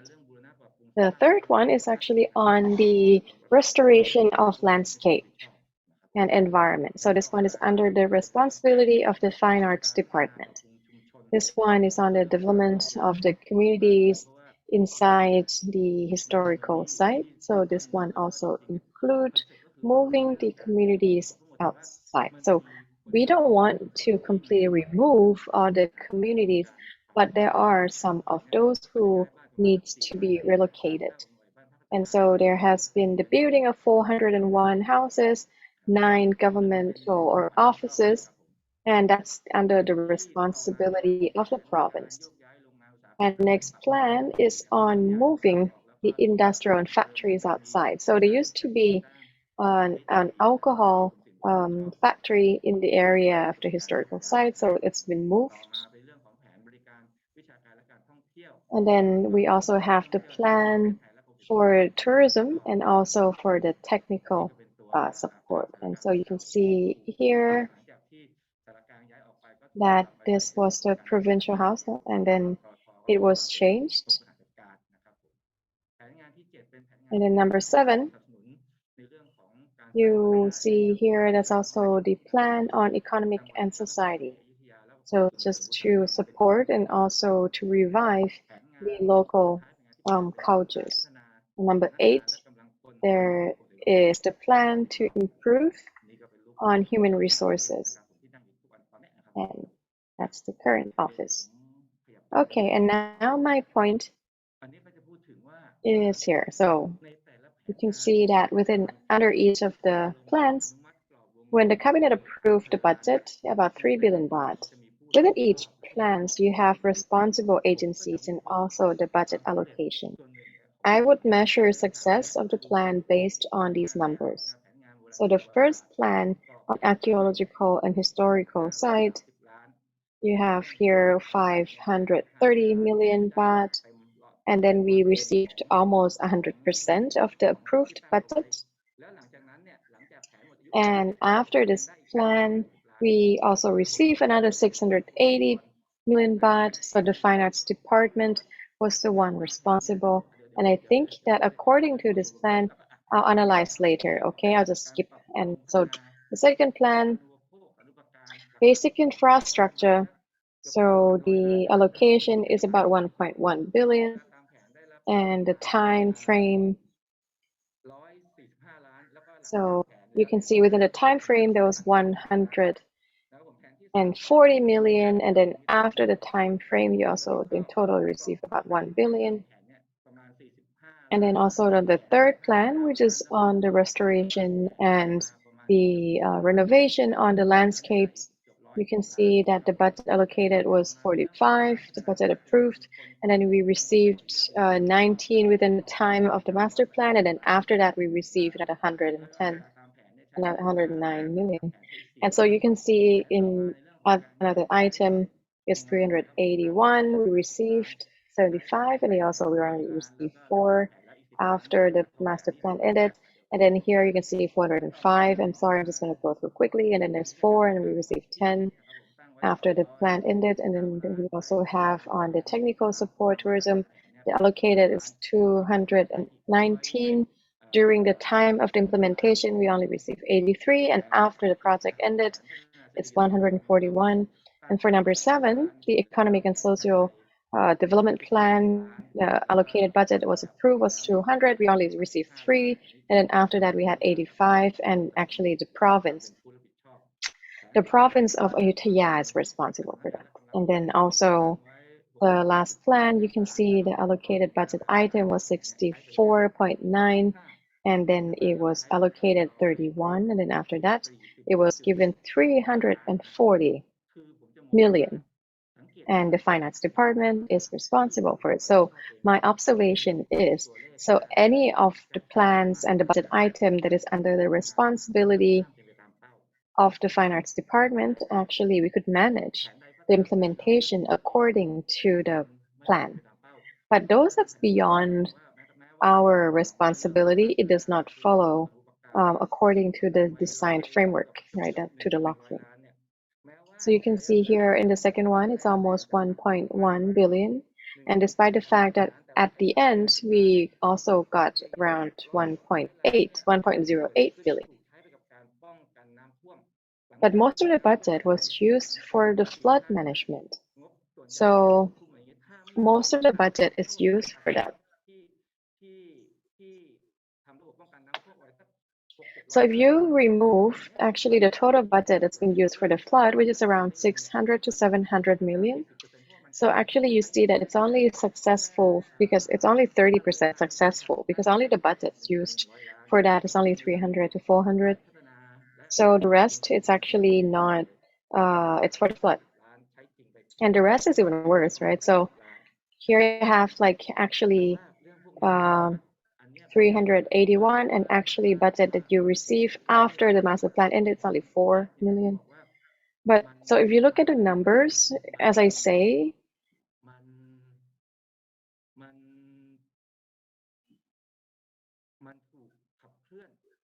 it's been steered. It's been steered within the responsible agencies under our departments. And so the plans that's not under our responsibility, if we want to steer them in the future, these plans that are under the responsibility of other agencies, we also need to care about them. We also need to give significant importance to them. The question is, how do you make sure that they steer together?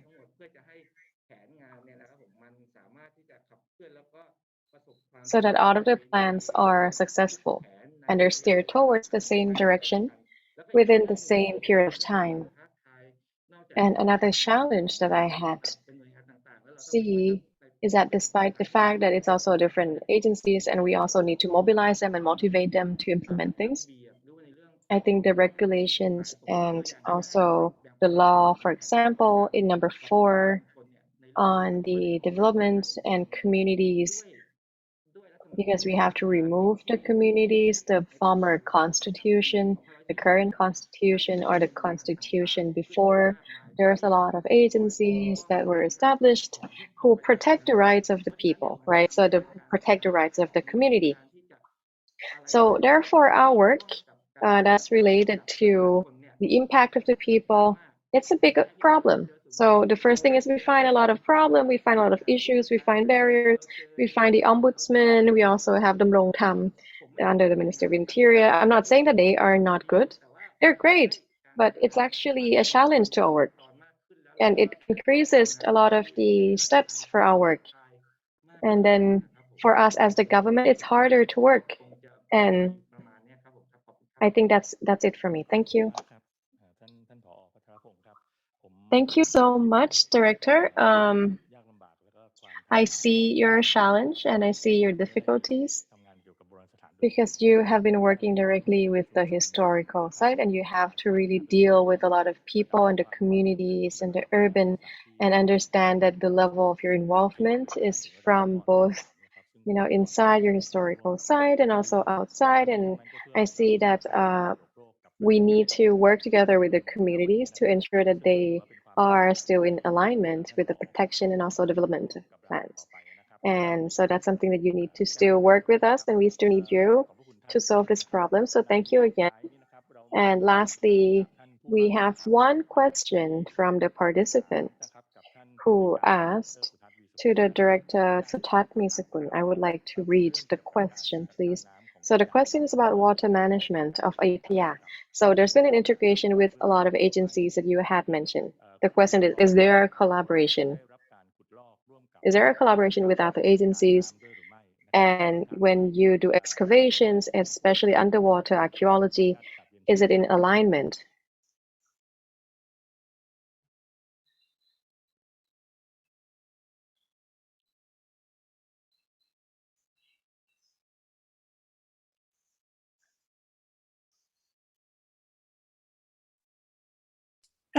โทษนะคะอาจารย์สุทัศน์ท่านออกจากห้องซูมไปเรียนอาจารย์ I think the panelists left. So if you can please read the answer, because the question, our speaker already replied, right? So the regional work is collaborated with the other agencies who are responsible for water management. So using the ancient modes, the ancient canal, it's a really good initiative that already highlights the strength of Ayutthaya with a lot of green space. So usually it does not flood the historical site. So I propose that we bring back the ancient methods of water and hydro management to ensure that actually the understanding of the water management is still applicable even to the present time. So that's the answer from him. And I think this also links to the works in which the director Pattarapong has just mentioned. I would like to ask the same question to you, please, Director. So what is it again? This is about water management? Yes, and using the ancient moats and also the ancient canals. And, you know, for example, to ensure that the waterways are not blocked and to ensure that the flows. So do you have anything to add? I think one of the biggest problems of the flood is actually the current system. It's different than the old times. So the water is not only from Ayutthaya, the water comes from the north and so on and so forth. And so you tell Ayutthaya to just dig canal and the rest doesn't do, Singburi, Ang Thong, and nobody does nothing. Everybody just build their wall. So, like everybody's building the wall on the riverside and just to protect themselves and not entering the water and then tell you, to do that. To be honest, I don't think that's going to work. I don't think that's going to help anything. To be honest, I don't think that's going to solve any problem because if the water flow, it's not there because everybody want to push, right? Everybody want to push the water outside their area and they want to push it here. So if you say you want to revive this, you cannot just say it's Ayutthaya. You need to talk about all of the land that is by the water, right? So every province. So you need to talk about how to minimize the damage. But this is kind of a bigger picture, so it's not just for this area. But in terms of historical site, I was here in Beat 49 and and so I see the flood and I witnessed the flood and then I experienced the flood. And I think the challenge in the past is that besides it's really difficult to deal with, it's going to even be more extreme. Like the panelists before mentioned, like this year, there's already been 2 typhoons. And actually, now this is the crisis. That's the problem. If you don't fix today, then the problem would increase. And you ask me if I can do this, and I say, well, this is something of a larger picture, so I can't do it myself. So what I'm going to do is the area which have repetitive flooding, from the north of the city, our monument cannot avoid the flood. That monument cannot avoid the flood. So I'm going to try to make sure it's able to deal with the flood. So, trying to increase security and so on, what the historical sites can do themselves, but in the total system, in the overall infrastructure. And I believe, okay, well, I agree with what you talk about the ancient modes, but you can't just do Ayutthaya. Everybody has to do this. Can I add in something? So from what Dan Sutat had just provided us with the data, with the water management, the national water management that's already approved by the cabinet. Actually, it's already been affirmed that if you have this bypass, Ayutthaya bypass towards the east, that would reduce the amount of water and the volume that will hit directly Ayutthaya. There, of course, will be some, and the question of some is what the local authorities might need to consider, and also together with the public and the town and country planning department. So actually Ayutthaya area where it's not just the industrial zones, perhaps that is some key points that Ayutthaya needs to consider. I also would like to add in a little point. So when you talk about the flood mitigation, because SPAFA, we also have trainings on this subject. Perhaps it is something that in the near future we need to discuss further to see if the things we're doing, is it actually really the mitigation work? Because actually to prevent the flood, what the director Patharapong mentioned, it's impossible, right? It's just impossible. So you can't do it at the site level. You need to do it at a national level, and there is no guarantee that you can prevent the flood. But the question is the mitigation. So you can mitigate, right? You can mitigate the impact. You can mitigate the risk. So I think you need to really differ between prevention of the flood and mitigation of the flood. So thank you, everyone. And I think that you can also discuss further on this definition and also the natural aspects of the geographical area. And I would like to share very quickly that the historical site in Ayutthaya, it used to be a Sandon area, so which is like a higher island. So the second one is actually Bangkok. So back in the days, it used to be a lake, right? So it used to be part of a lake. It was the ancient lake, and a lot of the historians also mention that based on the information, and especially there was a geographical historian who came from Japan a few, like 10 years ago, also reflect the same evidence. And so we cannot stop the flood, but I think the question is more of how do you work together at the regional level, the provincial level, and also the master plan to incorporate all of these management system. And it needs to be integrated within the same framework that is integrating different agencies for water management. And that is the key. And I think that is Ayutthaya also needs to also consider those, and it's not just for the beauty and the landscape, but also we need to find ways to effectively manage it. And lastly, I would like to thank you all of the panelists who were here with us and also to provide us with very insightful knowledge, whether on the protection, safeguarding, and also the different plans and water management, and also a lot of the development projects we have had, and also including from plans to actual implementation. The success, the challenges, the risks. So thank you very much, the director, คุณนัทยา นัทนาถ ท่านกำพล and พัทรพงศ์ for your time and valuable experience. I would like to end my session now for the first session on sustainable management. Thank you very much. ขอบพระคุณอาจารย์นนฤทธิ์มากนะคะ Thank you, Ajahn Vulnerabilities. Next, continuing from yesterday, we were looking back into past, and this morning portion, we looked at the current, present, and the next session, we are about to embark on the future. So the second session, we are going to discuss the future of Ayutthaya approaches towards integrated management. We have Dr. Montira Harayangun Unagun from UNESCO Bangkok to moderate this session, please.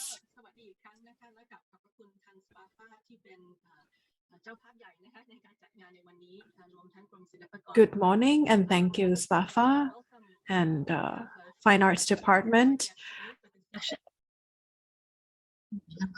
Will give us an expanded understanding of how rural heritage can be managed as we move forward.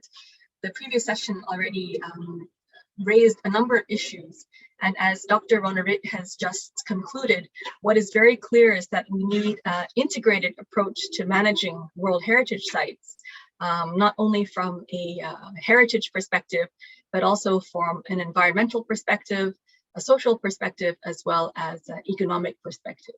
And so with that, we have our very first speaker is Dr. Etsuge Nishikawa, who is a senior cultural property specialist of the Agency for Cultural Affairs of Japan. And as you know, Japan and Ayutthaya have had a long history of cooperation going back many centuries. And in fact, even now we have had the honor of cooperating with colleagues from Japan in the protection of Ayutthaya in the last decades as well. Kyoto has a special relationship with Ayutthaya. Many people will remember that the government in recent years has identified Kyoto as the model for what Ayutthaya can be in the future as Thailand's premier cultural historic city. And we also know that Kyoto at the same time is a very important modern city with modern infrastructure and urban planning. And so we would like to learn from the case of Kyoto, how they managed to balance between the modern day planning with the historic conservation. So with that, I would like to now offer the floor to Dr. Nishikawa. Can you hear me? Yes. Thank you, Chair. Sawadee krap. Good morning, everyone. I'm Etsuge Nishikawa from the Agency for Cultural Affairs of Japan. I'm a focal point of World Cultural Heritage of Japan, and currently providing technical support to Kyoto for developing a comprehensive management plan of the World Heritage Site. So today, I'd like to share with you how Kyoto has overcome development issues so far. based on the presentation material which was provided by the colleagues of the Kyoto City. So I would like to share the presentation.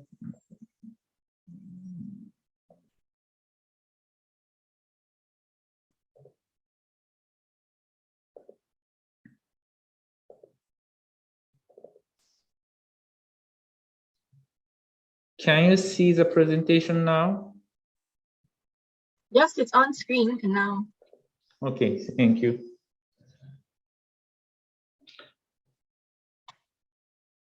Since Kyoto was founded as the capital of Japan in the end of the 8th century, remained the imperial capital for over 1,000 years, and prospered as the center of Japanese culture. World Heritage property consists of 17 component parts, including shrines, temples, and a castle. The main aspects of OUV are architecture, which represents Japanese arts and cultures, gardens, which impacted garden landscapes in the world, and the historical value of an important role in the creation of Japanese cultural traditions. Attributes that contribute to the OUV are such as design and building method of architecture, main view and stoneworks of gardens, and the location and natural setting of temple, shrine, castle compounds. Conservation items for buffer zone are such as views and surrounding natural and historical environment of the compounds, visual background of architecture and gardens. Kyoto is located in a basin surrounded by beautiful mountains to the east, north, and west. And in the basin, 2 scenic rivers are running from north to south. Among 17 component parts, 3 sites are located in the city area, 12 sites are in the foothills area, 2 sites are in the mountain area. Issues and challenges of landscape conservation vary depending on the type of location.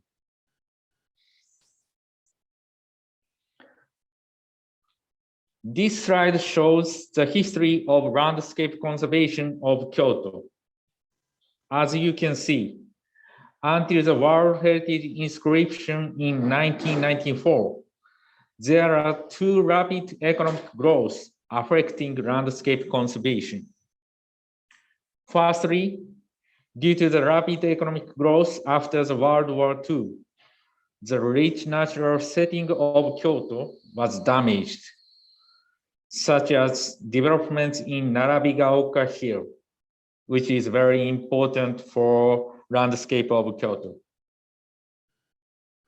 These developments caused a controversy on the landscape conservation and led to the establishment of Ancient Capital Preservation Act, which is national law prohibiting developments in the surrounding mountains in order to conserve the natural setting.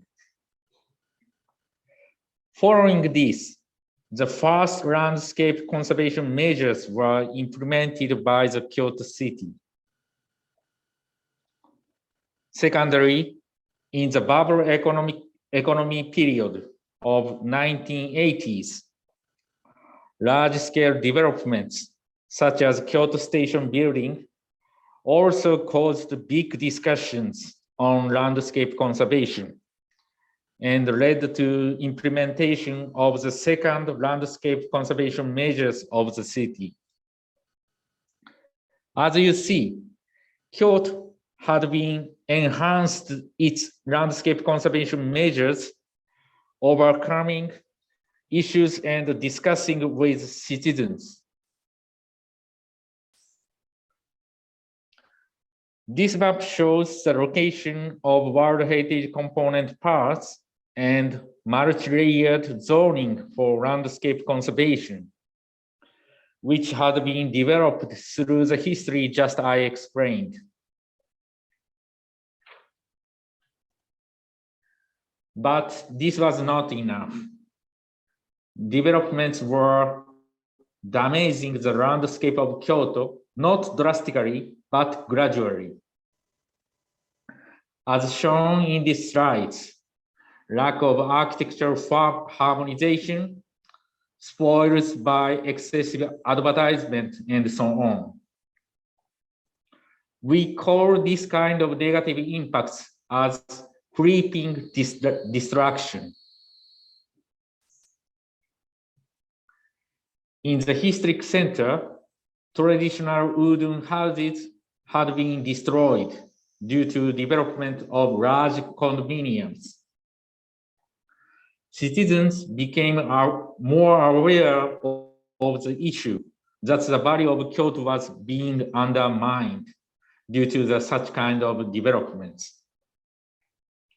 In order to overcome these issues, new landscape conservation measures have been implemented since 2007.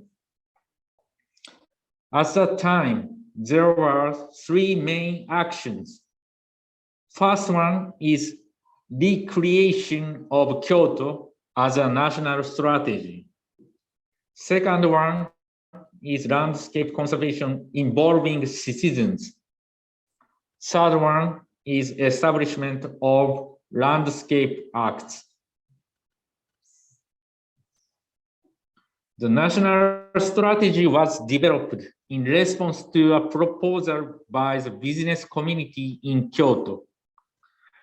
The idea was to promote the policies of landscape, culture, and tourism in a comprehensive manner, and to link the result of these policies to the improvement of the city's prestige, recognizing it not as a local issue, but as a national issue for the future of Japan.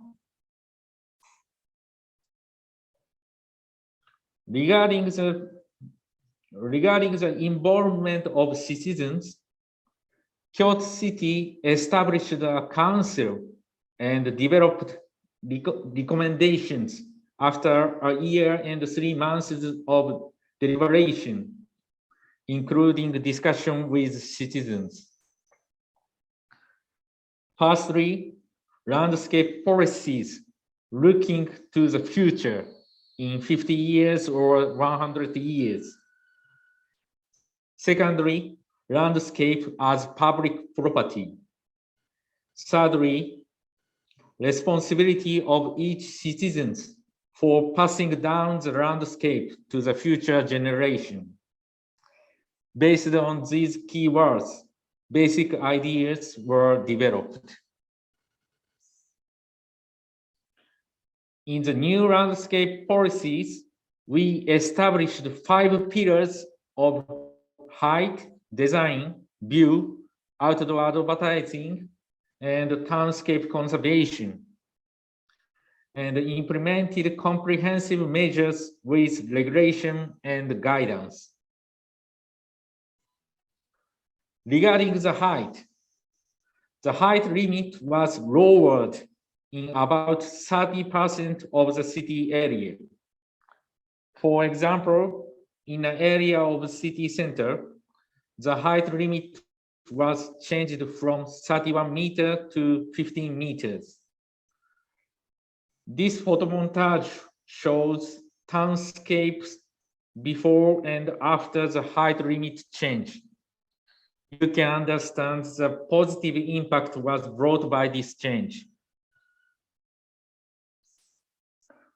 Regarding the view, we designated 38 important viewpoints and implemented height limit for the building construction that could block the important view, and developed design standards for the building around the viewpoint area. Regarding the advertisement, we implemented strict regulations such as prohibiting rooftops advertising and forbidding flashing advertisements throughout the city. Rate of adequate advertising have been increasing thanks to the strong initiative of the city and the cooperation of the citizens, and reached to 95% in 2017. You can understand the positive effect by comparing these photos. We have implemented the new landscape policy with such strict regulations, but we also recognize that regulations alone were not sufficient.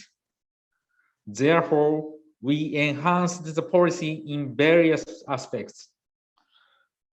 The first effort was to build a monitoring system in order to review the landscape policy in the PDCA cycle.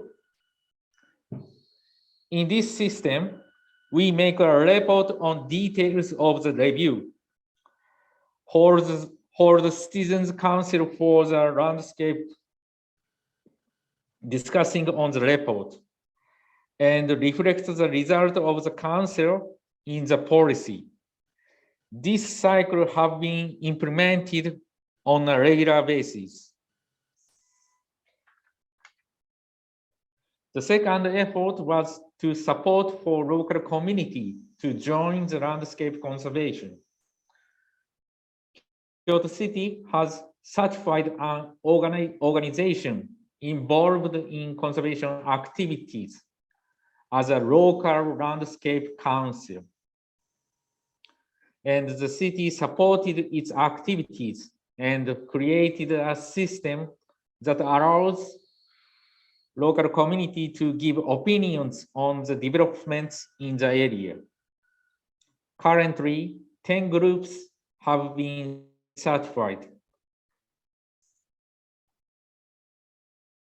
The third effort was to enhance conservation measures of the setting of the World Heritage component parts, and so on. One of these measures is establishment of the landscape design review system. In this system, developer, experts, and the city have a discussion as the initial stage of the project in order to guide the developer to good project plan, reflecting local history, culture, and landscape. In addition, the city is actively providing support and information for landscape conservation. For example, financial support for the maintenance of historical buildings, which are important for townscape. Spread the information regarding local landscape in an easy to understand manner. Support for study tour and meeting of local community. The lessons learned from the efforts which I introduced today: landscape conservation should not be limited to the buffer zone of the World Heritage property, but spread to the whole historic city. Second, the identified value and each challenges around World Heritage property have been changing, while social and economic situations has been changing. Based on that, we need to focus on not only control of spatial volume, but also understanding and cooperation of local communities and the collaboration scheme between owners, communities, experts, and the local and the national government. Finally, for your information, I'd like to introduce briefly the comprehensive management plan of the World Heritage Site of Kyoto. However, the plan is still under review process. In the plan, we tried to explain how the procedures and regulations based on urban planning and landscape zoning, which have been layered throughout the long history of Kyoto's effort, are effectively working to protect the setting of the World Heritage property. This table shows how various regulations are applied to each type of the location of the buffer zone. That is mountain area type, foothills area type, and the city center type. This chart shows how the various regulatory procedures are combined to function as a heritage impact assessment for the World Heritage property. That is all from me. Thanks for your attention. So thank you very much to Dr. Nishikawa. I think now we fully understand why Kyoto has been proposed as a model for Ayutthaya to consider, not only from the perspective of the cultural heritage, but also from the perspective of a comprehensive protection of the landscape. As many people know, this year UNESCO celebrates the 10-year anniversary of the recommendation of the historic urban landscape. But we can see from the case of Kyoto that, in fact, many of the measures that you have undertaken have preceded even the UNESCO historic urban landscape recommendation. And it shows us the meaning of integrated management in two ways. One is the integration of all the different stakeholders, particularly the role of the citizens, which is extremely clear and very inspiring from Kyoto, as well as the business sector and also the government sector. So it's not the job only of the government to protect the landscape, but it's the job of everybody who is involved in the city. And then secondly, of course, is integrating all the component parts. So not only the 17 World Heritage components, but also their visual setting, their environmental setting, as well as the kind of other types of buildings which are in the historic town as well. So I think by that meaning, we understand fully how it is to protect the historic landscape. So thank you very much to Dr. Nishikawa. And I'm sure following this, that there may be some further exchanges from Kyoto that we would invite in the future as well. And so with that, would like to thank you very much. And of course, you're invited to stay on with us. We have a second presentation coming from Stonehenge, also an approach to integrated protection of an archaeological landscape. But that it will be as a video. And so we would like to actually invite our third speaker to join us now. ณ บัดนี้นะคะขอเรียนเชิญคุณจัญวีสมปรีดา So I would like now to also invite Kun Janyavi Somprida to be part of us as well. And then we would switch to the video from Stonehenge as the third within our session. So first of all, I would like to invite Kun Janyavi to please open your screen. You're here? Okay.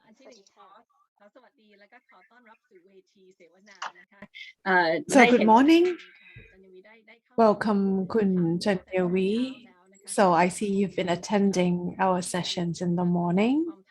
And I think you may have heard all the challenges in the management of Ayutthaya historical sites. Many of the experts who joined us and participants who joined us yesterday would be amazed or impressed with the new findings that was shared by our experts. A lot of people mentioned that one of the challenges in working in protection and conservation of Ayutthaya is actually how to get people to be interested in the history And from the works that we've been doing, I think, we cannot beat the hype of the melodrama or the series Love Destiny that was very popular, and that has gotten all the people interested in Ayutthaya. So it's great to have you here with us.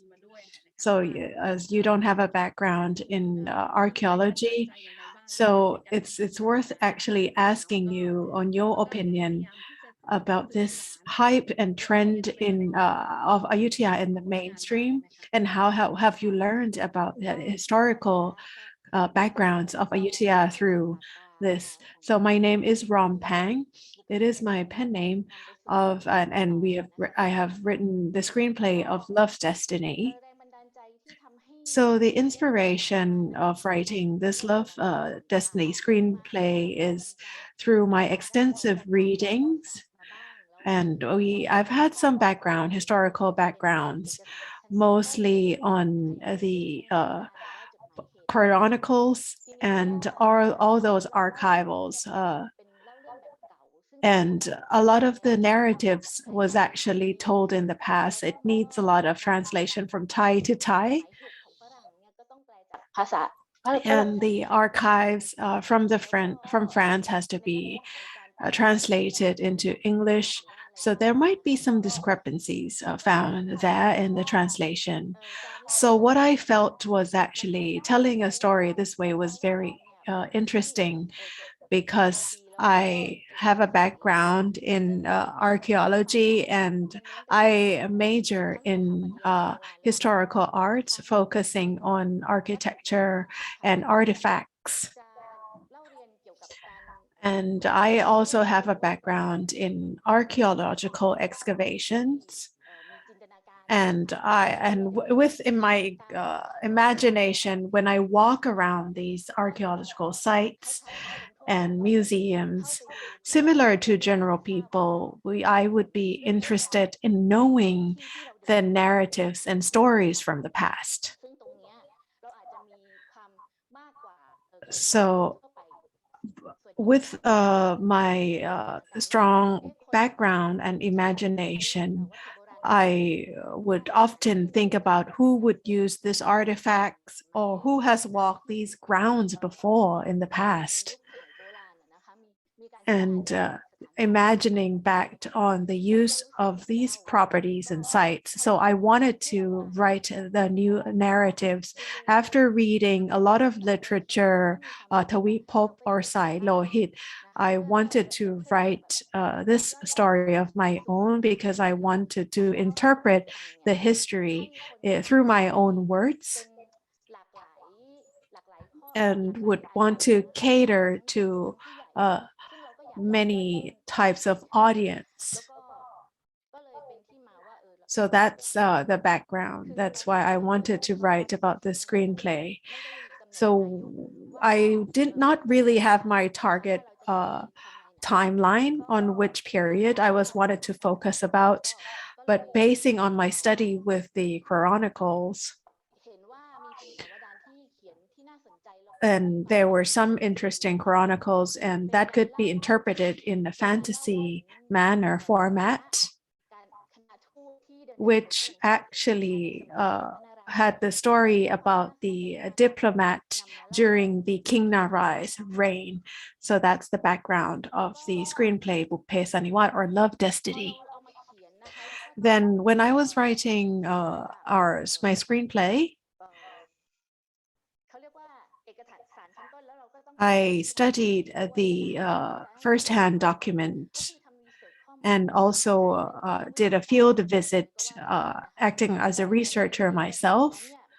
But during that time, we don't have an abundance of information. The Love Destiny was written about 10 years ago. At that time, there was not a lot of information that could be searched on Google. I had to go to the National Library and Fine Arts Department Library, and also the Museum of Dao Sampraya, and visited the ancient house that was situated beside the museum. So I thought of the leading protagonist as that actually was the inventor of this water filter system, just to create that element of the fun element in my story. So there was a lot of imagination incorporating with the artifacts and evidence, historical evidence.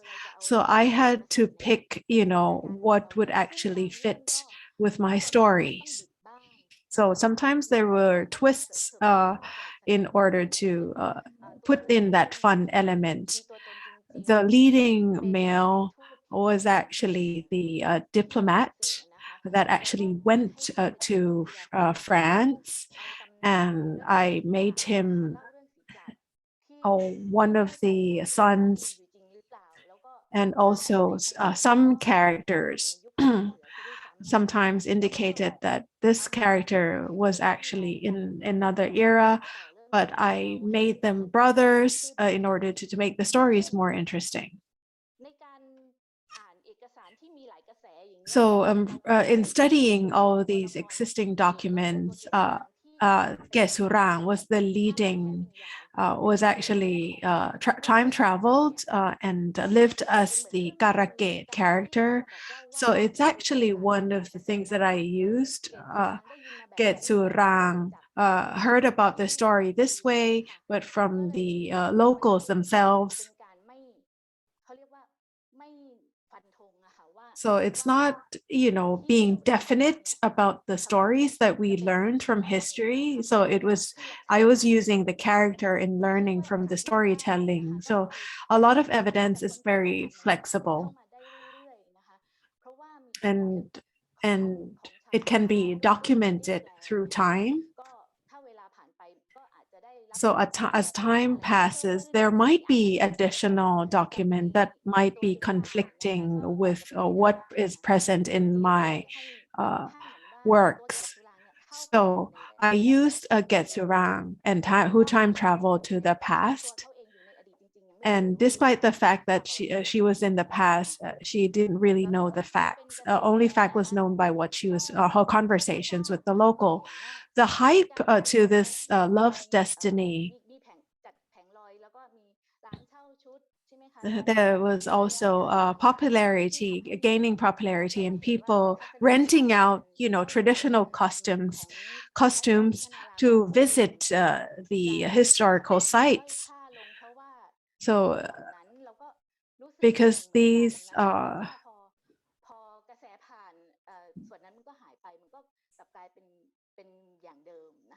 but then it was only a hype at only a certain time, a period of time.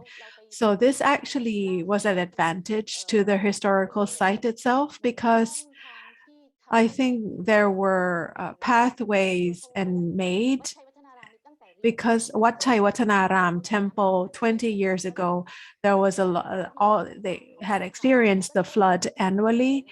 So the hype from the Love Destiny, now, there was actually water barriers built around the temple to prevent water from flooding in. So the stories of Love Destiny had an open ending for a sequel. So a lot of people were saying this hype was actually accidental. So there was an appropriate response after the first hype. However, the first hype was actually written in ways that they was open for a sequel. So it was very popular. So the sequel itself, maybe, I think it's going to be well received as well. So the storyline was actually more intentional now for the sequel, and our teams have been working meticulously to write this in a way that it would create some sort of soft power.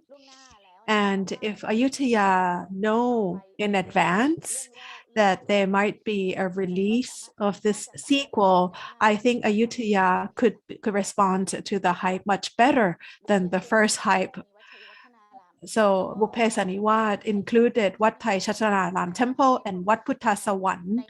But in the sequel, the story will talk about Wat Phutta Sawan and Wat Maheyong temples, and also the rituals, and which actually leads to the Loi Krathong festival. So you know ahead of time. I think that's really going to help you in responding to the popularity and maybe, management of all the stores that might come up.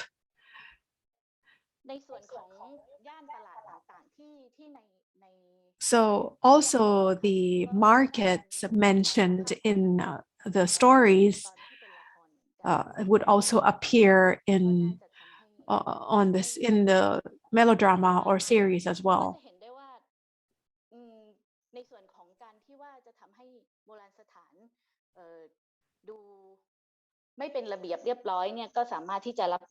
And the fact that it might lead to disorganization of the historical sites, Ayutthaya should be able to respond to that as well ahead of time. And with reference to the high-speed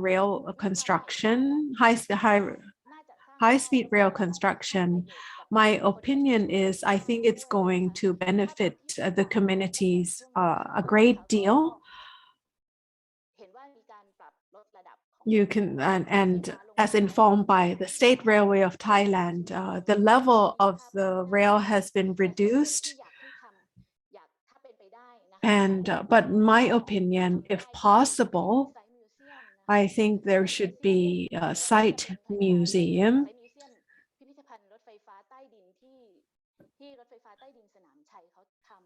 similar to the Sanam Chai station. And I was also a part of that, and the narrative on Amaravati written there, and it's a site museum that is actually the first museum in the subway, the first museum for subways. The site museum on ground should be possible as well, if it would be great.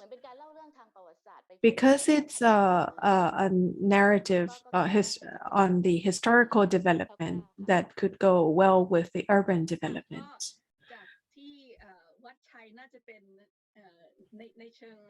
So Wat Thai temple could actually be that leading temple, and Mat Maheyong should be the leading temple of the sequel, consistent with a lot of what was presented by experts yesterday, that it is situated in Ayutthaya area. So are you going to draw a connection there as well? The love destiny actually is plotted in Somdet Phra Chao Thai Sak era. But there were many interesting events, such as the Patapian Gazette, and also relevant to many monuments like Ho Krong Tower, or the new leading lady is just the common people, so she would be working. So the perspective there would be a more perspective from the common people and what is going on. And Wat Maheyong temple, it will be go through restoration, the first restoration, and also a competition between the brother prince. So a lot of interesting elements there. And also these historical sites are very well organized. So maybe Ayutthaya can arrange maybe a simple tour. So before I was writing the second sequel, this sequel, I actually surveyed the sites, and the leading male was actually the supervisor of the restoration team. So this actually links with the historical timeline and setting it in the historical sites available, and also maybe taking a visit to other provinces as well. So it is my intention, and it was my intention to leave the ending open in the first series. So one of the leading male is actually a supervisor of the restoration team. So it's great to hear this. Additionally, Kun Rompang, you mentioned that Love Destiny series will attempt to use the stories as the soft power, similar to what Korea is doing in delivering the historical stories through their series, and was well received globally. So the value of Ayutthaya to you, aside from the mainstream history that we have studied in our school, will that encompass other elements, historical elements? And you think what should be the core message that we should deliver to the world? So historical information is inevitably linked to the people living in that era. So telling that story through a person would be really interesting. And if one would actually learn history, if you learn it to another person's eyes or experience, they would actually have clearer understanding of that other culture and would be of really interest, from a Western perspective per se. So aside from learning the mainstream history, there are other stories or elements that can be included in our Love Destiny screenplay.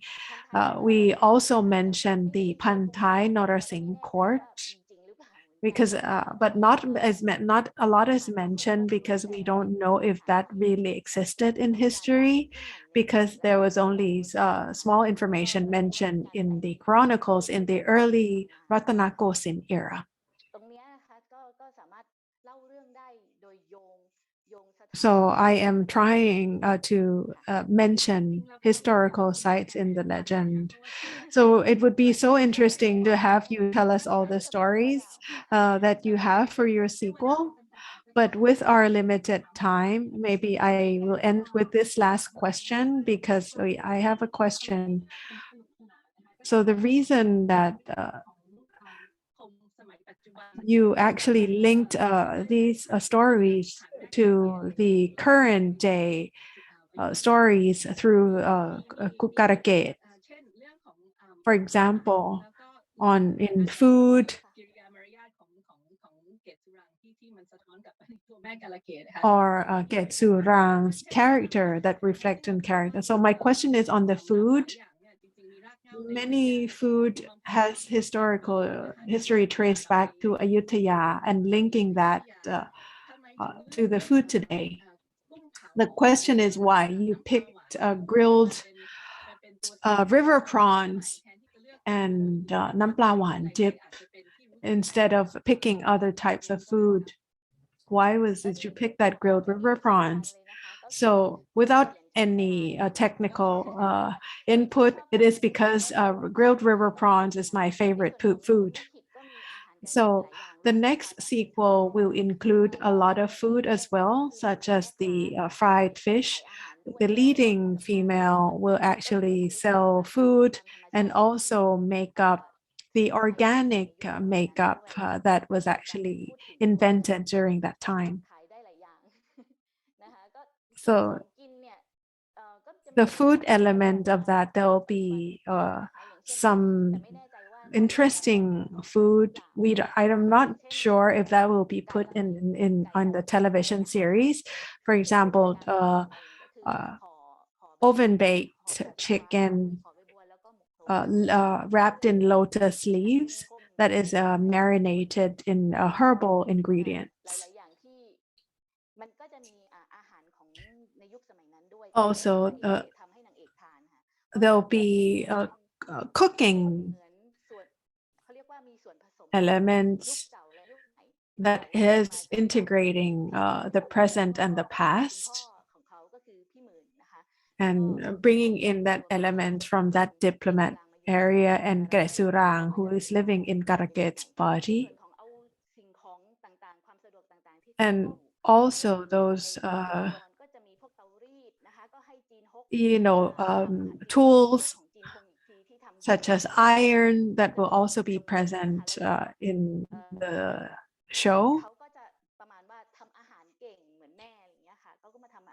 So cooking capabilities that will be interpreted through the storytelling of the leading lady, and depicting how the cooking has to be intricately done.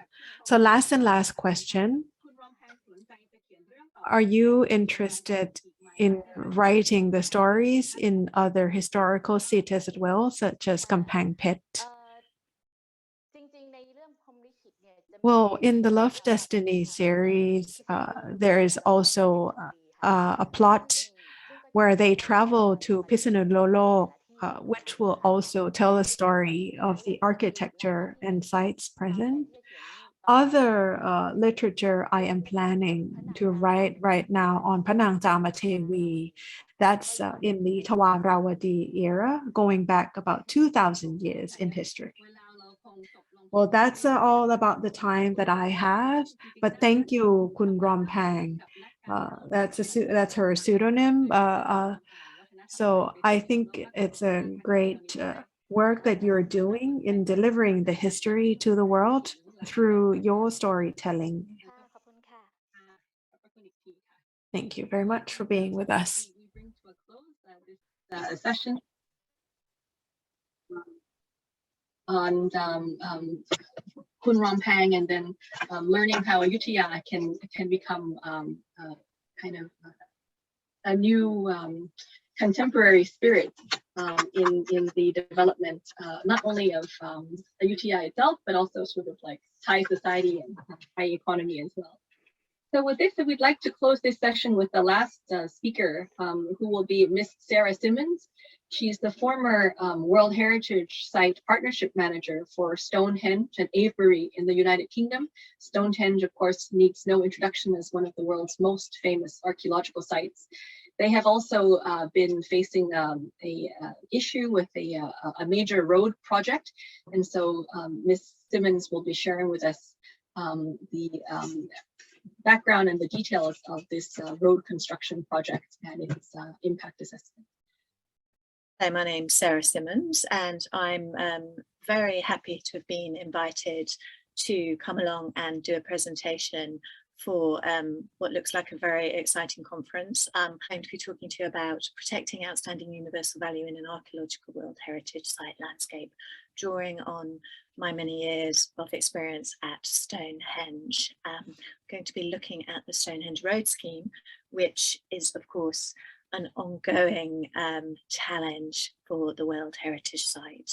When we think about Stonehenge, it's very tempting to just focus entirely on the monuments. It's what everybody recognizes.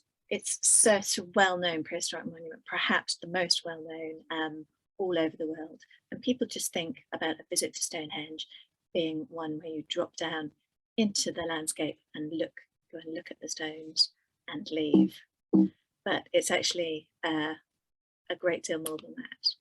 So Stonehenge is in fact a serial site which spreads across two different landscapes, one in the north, the Avebury part of the World Heritage Site, and one in the south, the Stonehenge part of the site. And these both parts of the site cover around 25 square kilometres. So we are dealing with two linked landscapes that have the same outstanding universal value. Here today we're going to be concentrating on Stonehenge. Here we have the Stonehenge landscape with its boundary. You see the World Heritage Site in white, and here you see the many designations across the site. So Stonehenge, as you can see, is only a small part of the wider landscape. It sits right here in the centre. And if you see the pink all around, scattered across the World Heritage Site, those are all scheduled monuments, which are the most highly protected under the English planning law. So we have is a landscape packed with archaeology, one that was used in the prehistoric period for ritual purposes and also feasting and gathering. And those marks have been left and actually shaped the landscape, and they're still dominant within it. So we're looking after the whole of this landscape. It's a landscape which isn't a single archaeological park or a single, obviously a single monument. It has a very complex ownership structure. We see here each colour shows a different owner of the land. There's just a brief overview of some of our partners. That's just a little taste of the complexity of the people involved in looking after and considering any kind of development. The local development is managed by Wiltshire Council, the local authority, but this is a large infrastructure development, which is actually a national infrastructure development that we're going to be discussing. Not just that complex landscape, we're not dealing with just that, we're also dealing with the setting of the World Heritage Site. We don't have a formal boundary, a formal buffer zone outside the boundary at Stonehenge, but we are in the process of developing a setting study which recognises how any development outside of the World Heritage Site might impact on the outstanding universal value and harm potentially the outstanding universal value within its boundaries. So we see there the triangles are different monuments in the setting of the site, which are easily intervisible with some of the monuments within. This is just an example from the management plan. Really, this type of work, judging the sensitivity, should be done with any major development in the setting to see how that will impact. And of course, it's not just the visual development that we have to consider, it's also the astronomical setting, because of course there are many astronomical alignments within the World Heritage Site. They are not simply the solstice, the summer and winter solstice alignment of Stonehenge. The implications of this are that we of course have to look beyond the landscape, not just for visual impacts, but right up to those far horizons. Because if we are going to be building or developing within these areas, we may be interrupting those alignments, the clarity of those alignments, either on the ground or visually linking through to the horizons where we see sunset and sunrise particularly. So let's quickly sum up what I was showing you graphically with the maps, and that is done by our statement of outstanding universal value. It's a monument, but complexes of monuments. But beyond that, we have emphasised the nature of the interrelated monuments and the association of the landscape around them, because that's crucial. We're not just looking after the monuments, not even the interrelationship between the monuments, but we have to think about the landscape and the positioning of those monuments in relation to the topography. All of that has to remain legible and protected. So there's a run through of our attributes. This I will mention later, because I think making sure that you've developed the attributes is key to being able to think about the spatial implications of outstanding universal value.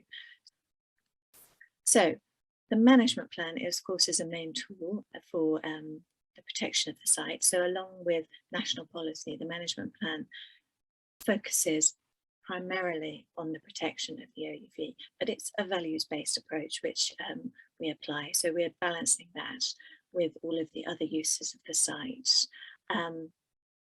In the management plan, it is clearly stated that roads are problematic within the site, because what roads do is impact on the setting through noise from vehicles, also through their very physical presence. They will cut relationships in the landscape. They also prevent exploration of the landscape to some extent by visitors who can really need to have the landscape properly presented and its educational and recreational values really achieved, and its sustainable development potential as well through tourism. All of these things are hampered by the roads. So ideally, we want to manage the roads in a way that leads us to enhancing the outstanding universal value, the attributes of it. And we had a wonderful project here that when we were designated, UNESCO asked us to remove that road, the A344, the one which has just disappeared on your right. This was crossing the avenue, cutting the avenue and intruding on the setting of the site. That was done in 2013. It did take us a little bit of time between 1986 and 2013. But as you will see, and as I'm sure you know, any kind of roads or infrastructure is always a very fraught and contentious issue. So finally, we've done this and we've achieved something, I think, that's really benefited the site. So we have now grassed that over. Simply shut it. I say simply, but it was a lot of work, but we have managed to shut it and grass over. So what remains in the Stonehenge part of the site as a key intrusion is the A303. The A303, there we see it. It runs as a single, well, 2 lanes, road, a major trunk road down to the southwest. It runs right through the World Heritage Site close to the stones. In the days when it was used by horses and carts, this was obviously not a major problem, but currently we're absolutely overloaded with traffic, congested, causing huge problems locally for travel across the southwest. So what are we going to do about it? Well, this is the project we're going to be looking at. So it's a major national infrastructure project. There have been attempts to look at solving the problems that the A303 bring to the site since 1995. There have been a number of different lengths of tunnel considered, cut and cover, deep bore, numerous projects put forward which have fallen away. What the project looks like. So the project was conceived of as a minimum of a 1.9 kilometre tunnel, because that was where they'd got to in the 2006 proposal, although that was actually at the time contested by various bodies, including the National Trust. This is the scheme they came up with, and it's around a 3 kilometre tunnel, so it's a much longer project, but they got the funding for that sort of length of tunnel, and then they came and they looked at options for where that tunnel would run. The only trouble is, as you can see from the map, that tunnel does not take us out of the boundaries. So what we have is a single road dual to a dual carriageway, i.e. 4 lanes, 2 lanes to 4 lanes in the east of the site here, and also in the west. We have, instead of a 2-lane, a 4-lane in a big cutting. The tunnel takes us right down deep under the archaeology, but you have these large portals which have to take you in and out of the tunnel. And this is where the complexity of the project began. This was a much better line than previously. Some of the options took us out down to the south, cutting the solstitial alignments. Some of them were taken out of the consideration early on. For example, this is what we have. We have this rather urban looking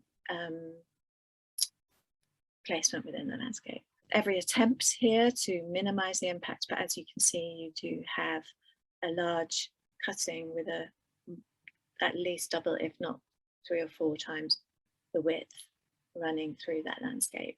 And this is the western end, and you see this is where the cars have to exit. This is coming when you've come out of the tunnel heading towards the west, and because they've had to move some of the roads and the junctions, what we have here is a very large junction. It's a new junction, and it's called Longboro Junction, and it's where a lot of the roads that have been unattached due to the tunnel have to meet again. It's a process which major infrastructure projects now have to go through, which we have in the UK, called the Development Consent Order. And this is meant to help us to get to a place where everyone's happy with the design when it goes in for judgment by the Planning Inspectorate to decide whether or not to grant it. So of course there was an extensive environmental impact assessment following European law, and there was a historic environment assessment, HIA, following the ICMOS guidance. There were detailed expert archaeological evaluation, and we had consultative groups set up for the natural, the economic, the community and social impacts, and on, of course, impacts on the World Heritage Site. We also had an independent scientific committee with well-known archaeologists with a specialism in prehistory, and there was extensive community engagement. So all of this, in it goes in October 2018. Then it was examined by the Planning Inspectorate, who are the government's Planning Inspectorate. Planning, I think there were a panel of 5 or 6 experts in planning, and that ran from April to October. Thematic hearings where I spent many hours of my life giving evidence and opinion after having submitted written proofs based on the management plan, because it was my job as the World Heritage Site coordinator, plus all of the organisations submitting their own work. On the 2nd of January 2020, out comes the Inspectorate's report. Everyone was thinking maybe it will go through. I had expressed quite a lot of reservations about impacts on the World Heritage Site, as you can imagine from my description of its outstanding universal value. But we were hoping that we would get changes to the project that would be less intrusive. I had concerns it met many of the aims of the management plan through giving benefits of removal by the tunnel, but I was very concerned about some of the impacts on the landscape of the 2 ends, the portals and the new roads and junctions.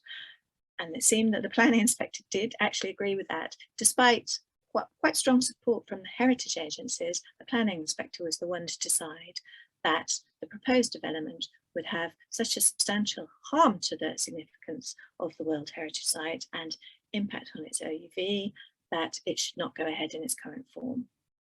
So that was a very interesting outcome. So there have been vast amounts of money and time and effort spent on this development consent order.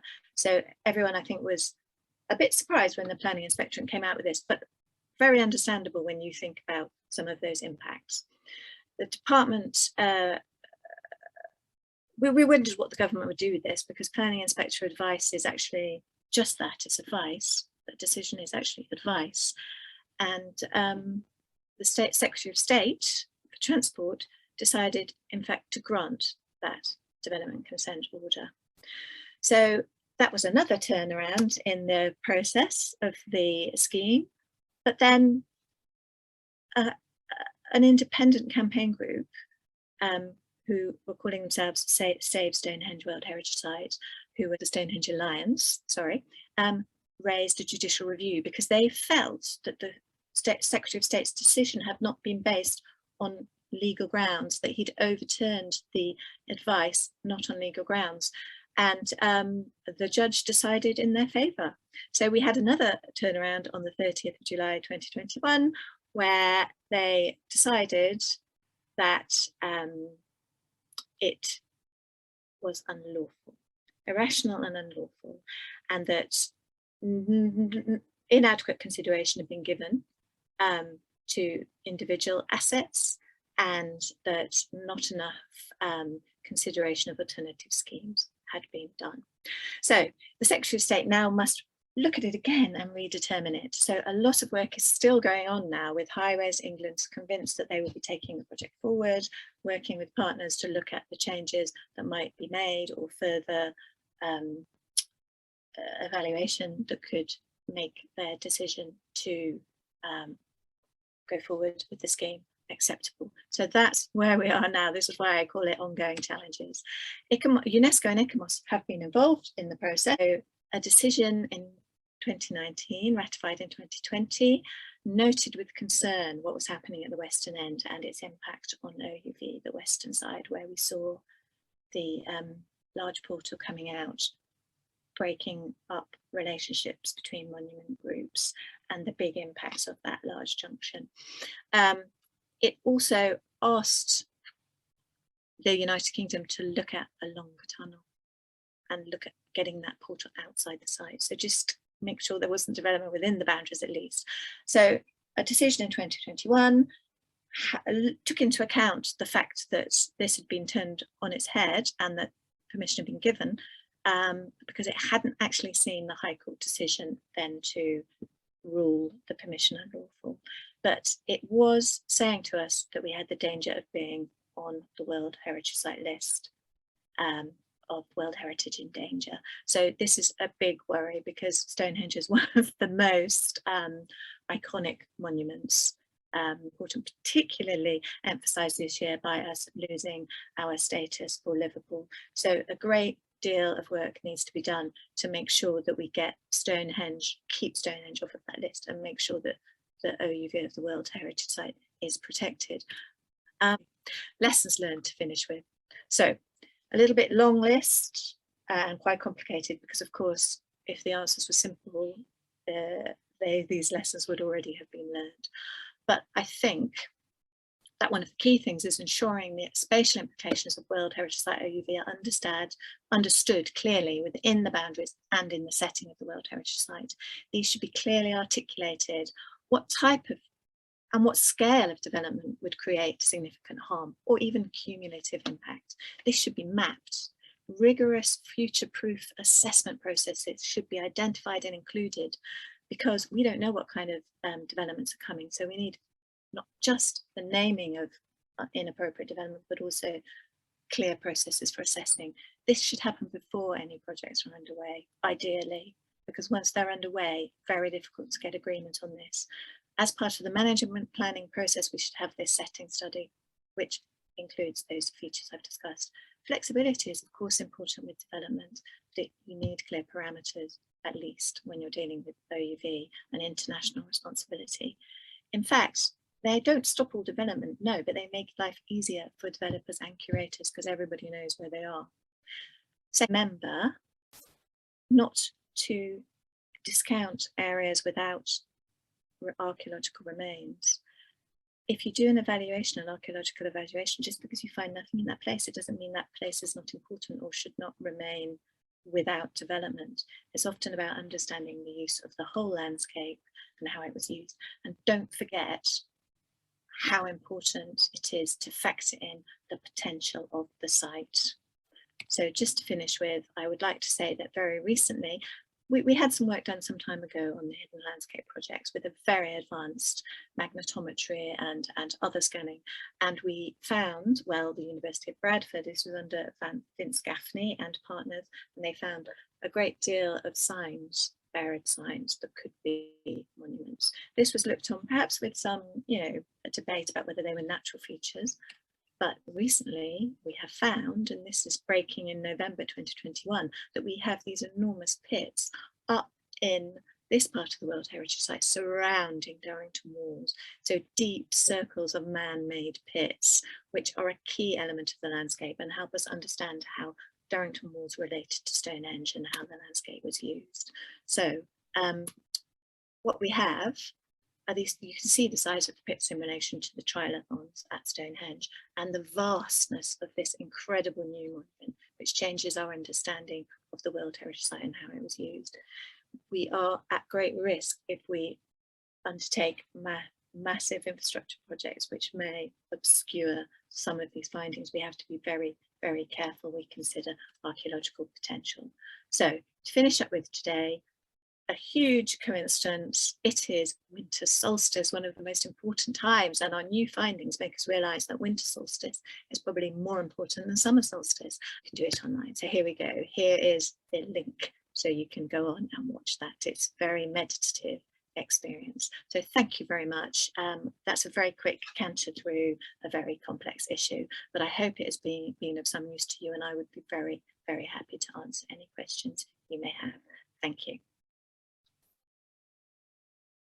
ค่ะก็ขอบพระคุณคุณ Sarah Simmons นะคะที่ได้นำประสบการณ์ So thank you very much, Sarah Simmons, for sharing her experience from Stonehenge on how they are protecting the World Heritage Sites that spans over to 25 square kilometers.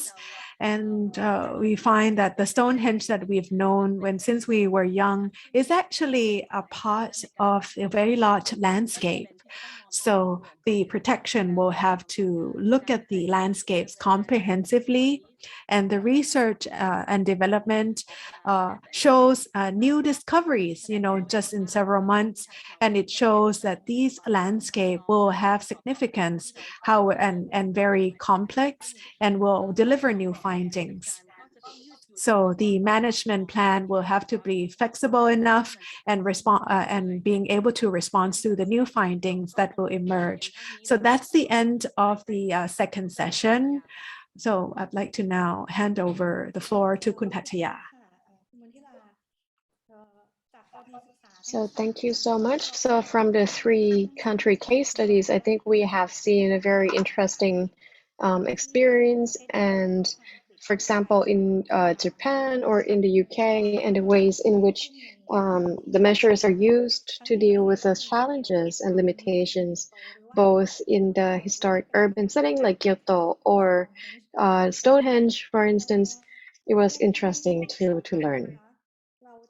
And following up next, we would follow on the second part, which is the future of Ayutthaya. It would be on panel discussions, listening to the experts, and some of them had already spoken earlier, but they have not yet had the opportunity for their panel discussion.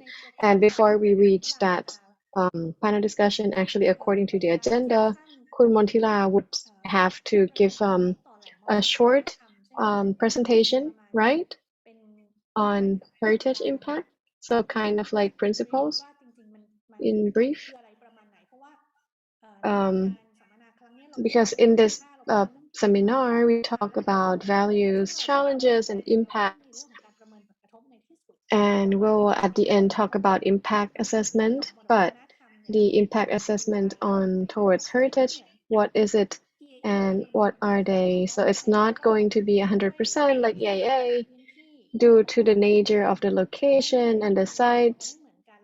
It's a different context. And heritage impact assessment is part of conservation. So therefore, there's something that we have to understand, right, for the panel discussion. So I would like to take another 10 minutes of the floor before I hand over the microphone to the panel of experts. So I would like to explain about the overall process of impact assessment, including the heritage site. So for this instance, Ayutthaya. And as you may understand, the World Heritage work is based on the International Convention,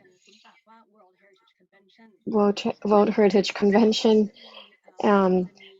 So we would have actually the guidelines that we will use for the implementation. And in there, it explains more of the scope of the different aspects of World Heritage implementation. So within that, it also states that state parties who have given signature to the convention, one of those includes Thailand, actually have to have the commitment to actually during the time of project design of the different various projects, whether inside the area จำเป็นที่จะต้องทำ EIA หรือไม่ก็คือ HIA หรือการประเมินผลกระทบต่อมรดกนะคะและหรือการทำ Strategic Environmental Assessment หรือ SEA นะคะซึ่งการประเมินตรงส่วนนี้เนี่ยมีวัตถุประสงค์อะไรนะคะเพื่อที่จะนำไปสู่การระบุถึงทางเลือกต่างๆในการพัฒนานะคะรวมทั้งการเข้าใจถึง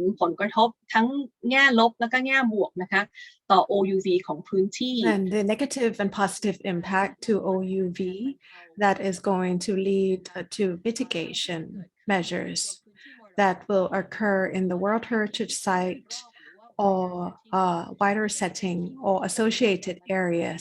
So these are the keywords that will reflect back upon at the World Heritage Site or associated areas or the settings in order to confirm that the OUV can actually maintain.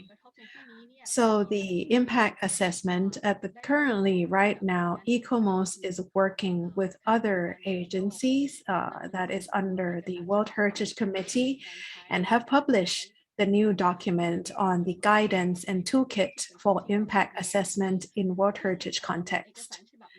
So this particular document has been written clearly that in order to implement the heritage impact assessment, there are two significant dimensions.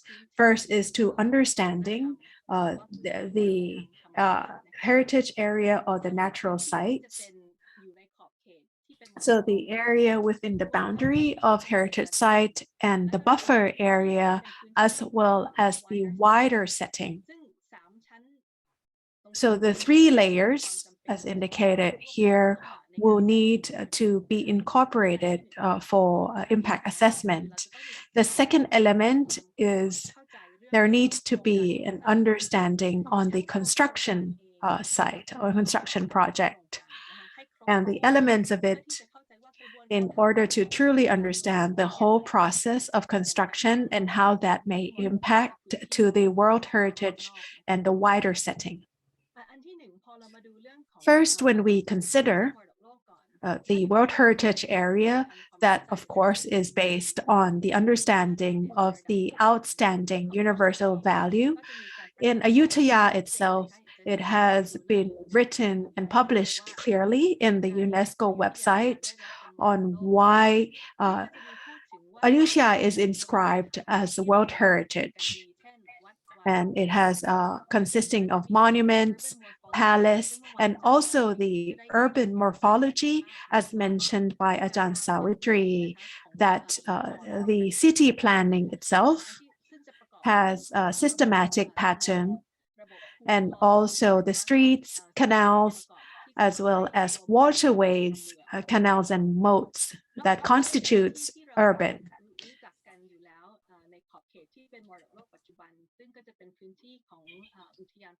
So besides the area that we are quite familiar of, which is Ayutthaya Historical Park, the official documents in which the Thai government had proposed about 10, 11 years ago also reflected their commitment to increase the boundaries of the historical site to provide the protection and conservation throughout the areas that are the footprints in the historical area within the 18th century. And this was considered one of the largest cities in the world. And this should be the directives in which we must consider in order to progress forward with HIA. Yesterday, we had heard from numerous experts who pointed out that besides the area which are protected as the inner city area, as Ajahn Sawitri has mentioned earlier, which are the palace and the key temples, the main temples, the royal temples, which have already been inscribed as the World Heritage Sites. There are several areas that still have traces of historical significance, especially amongst those who are the foreigners, those who are the Muslims and the different communities who were residing there in Ayutthaya. And furthermore, the surrounding areas, which should also be protected as they have agricultural history and also the traces of civilization, Wat Maheyong Temple, for example. And this one also coincides with the overall topography of Ayutthaya. And for the wider setting, you can see here in the map, the Ayutthaya, which is on the right, and also Patha Kujam, so that's on the lower. And then so all of these and the systems and also the ancient mode is also under the protection of the national law. Despite the fact they are not considered under the protection of the World Heritage Site Convention, it has been inscribed under the regulations and the law under the protection of the Fine Arts Department. So that is the one key understanding of the World Heritage Sites and the surrounding zones. And the second subject on the project, especially with the high-speed rail, the Thailand has now been requested to conduct an HIA study for the feasibility study. So not only the station itself, but the rails which passes through the key important areas in Ayutthaya poses more significant challenges, and the water drainage system, or even in the construction itself, to build the access roads, to build the accommodation for the workers, the construction sites, the areas for waste disposals, and furthermore, and also the urban development and other main infrastructures in order to cater the upcoming projects. These are what we called project area of influence, which we have to also consider while doing the HIA. And for that, when we have to conduct impact assessment, we have to ask the first question, is it necessary? The second one is, how should it be done? Where should it be? And what form should it take place? In order to reduce or to mitigate or to avoid actually the impacts that may happen. The best way to reduce the impact for the negative impacts is to not have it at all. But if it is really necessary, then we have to consider how we can reduce the impact. And if there are any positive impacts, we need to be able to ensure that we can maximize the positive impact of the project. So these are the following options. So for instance, to change the actual location, to divert the route, to divert the rail or the roads, for instance, to ensure that the risks and also the challenges are mitigated and reduced. Or using different technologies which may contribute to lesser impacts, for example, changing from coal power to perhaps solar power. And these are the different alternatives that we must consider before we conclude the project. This is the document in which has been mentioned earlier. And during the committee meeting, the World Heritage Committee meeting on this year, that actually we discussed about the various alternatives and alternative solutions in which the respective agencies with the Deputy Prime Minister was the chairperson considered. And this is one of the examples that we had conducted. This is for Malaysia, so that's for the rail development project. And actually, it's about 350 kilometers long. And they did not only looking at HIA at the World Heritage sites, but they actually consider HIA throughout the whole railway. So throughout the whole 350 kilometers, they actually made impact assessment. And you can see the findings are therefore classified into different colors. So you have the different color coding system in the area that the rail would passes, areas with high significance in terms of historical importance, then actually the color is now coded, and the areas that needs protection also is coded. And for their impact assessment, one of the element that they measure against is actually the air pollution, the noise pollution that may occur during construction, and how do you mitigate the noise pollution. And there are many aspects and many factors that they used as the criteria for assessment. And I believe that this would be a very good example for Thailand for us to move forward, because actually the high-speed rail are connected. So I believe that the ways that in which we can also adapt and so apply to what the neighboring country is doing. And so therefore, to conclude the key points of HIA for Ayutthaya, we should consider the impacts on Ayutthaya, the World Heritage Site, and the surrounding settings. So we heard from yesterday that actually the ways in which the railway cuts through is Ayutthaya, which is much older than the current modern Ayutthaya city. So this is under the protection of the heritage, the Cultural Heritage Act, and you see that several temples are already inscribed and protected under the act. And the second point that we should consider is the impacts from the station and the rail alignment and other relevant works. And thirdly, we should consider all impacts and not just visuals. So noise, the vibrations, the direct and indirect damage, including all phases of work, so the construction, operation, and in the future, in the far future, when it's decommissioning, so when the project ends. So fourthly, we need to also assess the impacts from all different feasibilities and different feasible alternatives for the high-speed rail project so that we have an existing body of evidence in order to decide the best alternative, and that would have the less impact towards the World Heritage Site. And this is the key points coming from me, so thank you very much for your attention.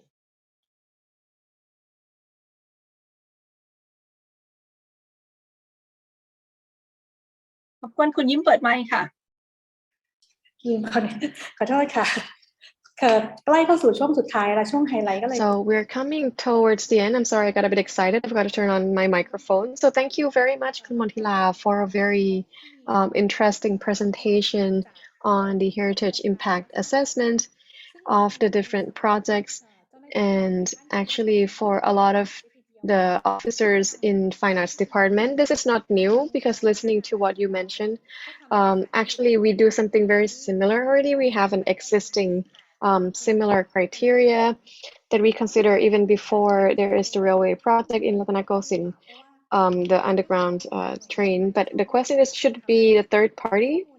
Because to reduce the bias and the information, if the internal staffs are doing it, it might not be accepted. So HIA, what they focus on would also be the participation and the different level of collaboration from the different agencies. So both in terms of the projects and what are the impacts, what are the measures that's most acceptable from all stakeholders. So now it's 12:18. So usually we, based on the agenda, we have to end at 1. So if we are 15 or 30 minutes later, it's up to the panelists on how entertaining they will be. So therefore the time might be a bit delayed. And we have several panelists with us today for the panel discussion.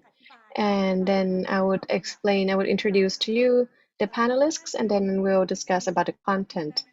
The first person would be Kun Manat Sapmi Chai, the Director of the Tourism Council of Ayutthaya Province. Hello. And next person is Kun Kampon Wunchom, the Senior Engineer from the State Railway of Thailand. Jan Kringkai Kertsili, who is the researcher with various publications on historical cities, and you can say that he's both a local community member because he has a lot of active projects in Ayutthaya, and also he has this ongoing study also in Ayutthaya. And the next panelist is Kun Aruni Yujalern from ONEP, the Office of Natural Resources.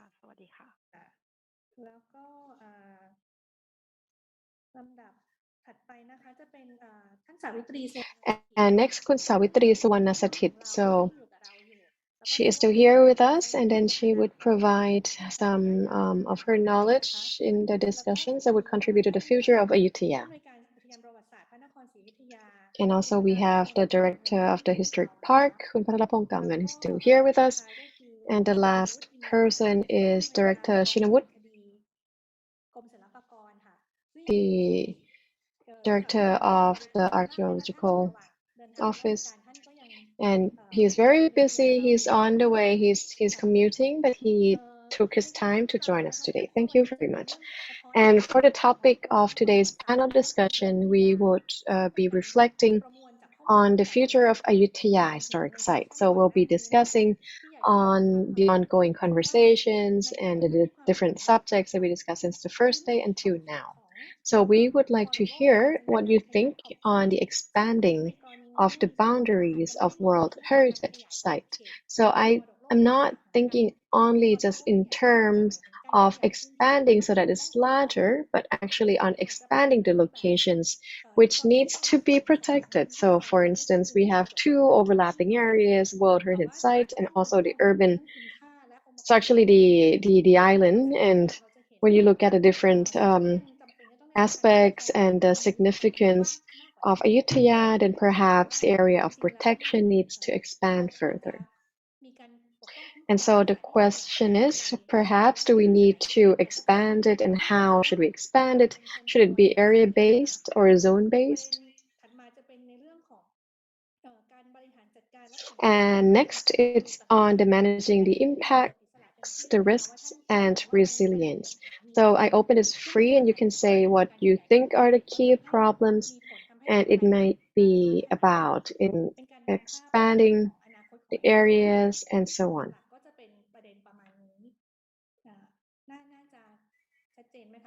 I think that should be it. Is that clear?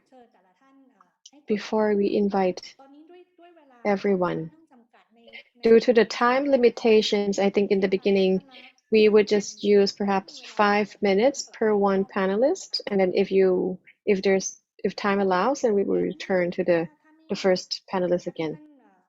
And if you agree, then I would like to listen to Kun Manat Sapminchai, as you are the director of the Tourism Council of Ayutthaya Province. So what are your opinions and what do you think about it? ก็จริงๆแล้วเนี่ยการเป็นมรดกโลก Hello, so actually Ayutthaya as the World Heritage Site is something that we Ayutthaya locals are really proud of. And in regards to the expansion, so let us see the overall perspectives from the entrepreneurs and also the business owners and for tourism, because Ayutthaya, after we've been inscribed and listed as the World Heritage, what we had benefit from is actually from the tourism industry.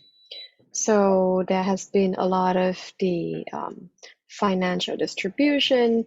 It increases the well-being of Ayutthaya. But then the question is, how do we make sure that the community lives in harmony with the World Heritage?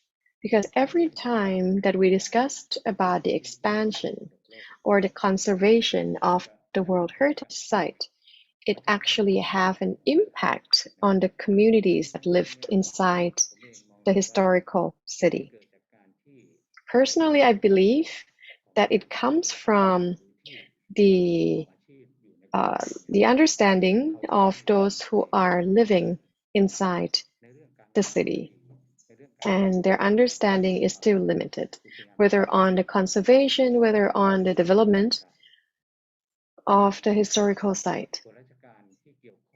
And for the relevant governmental agency, there are several of them in Ayutthaya. So municipality, the Fine Arts Department, Historical Park,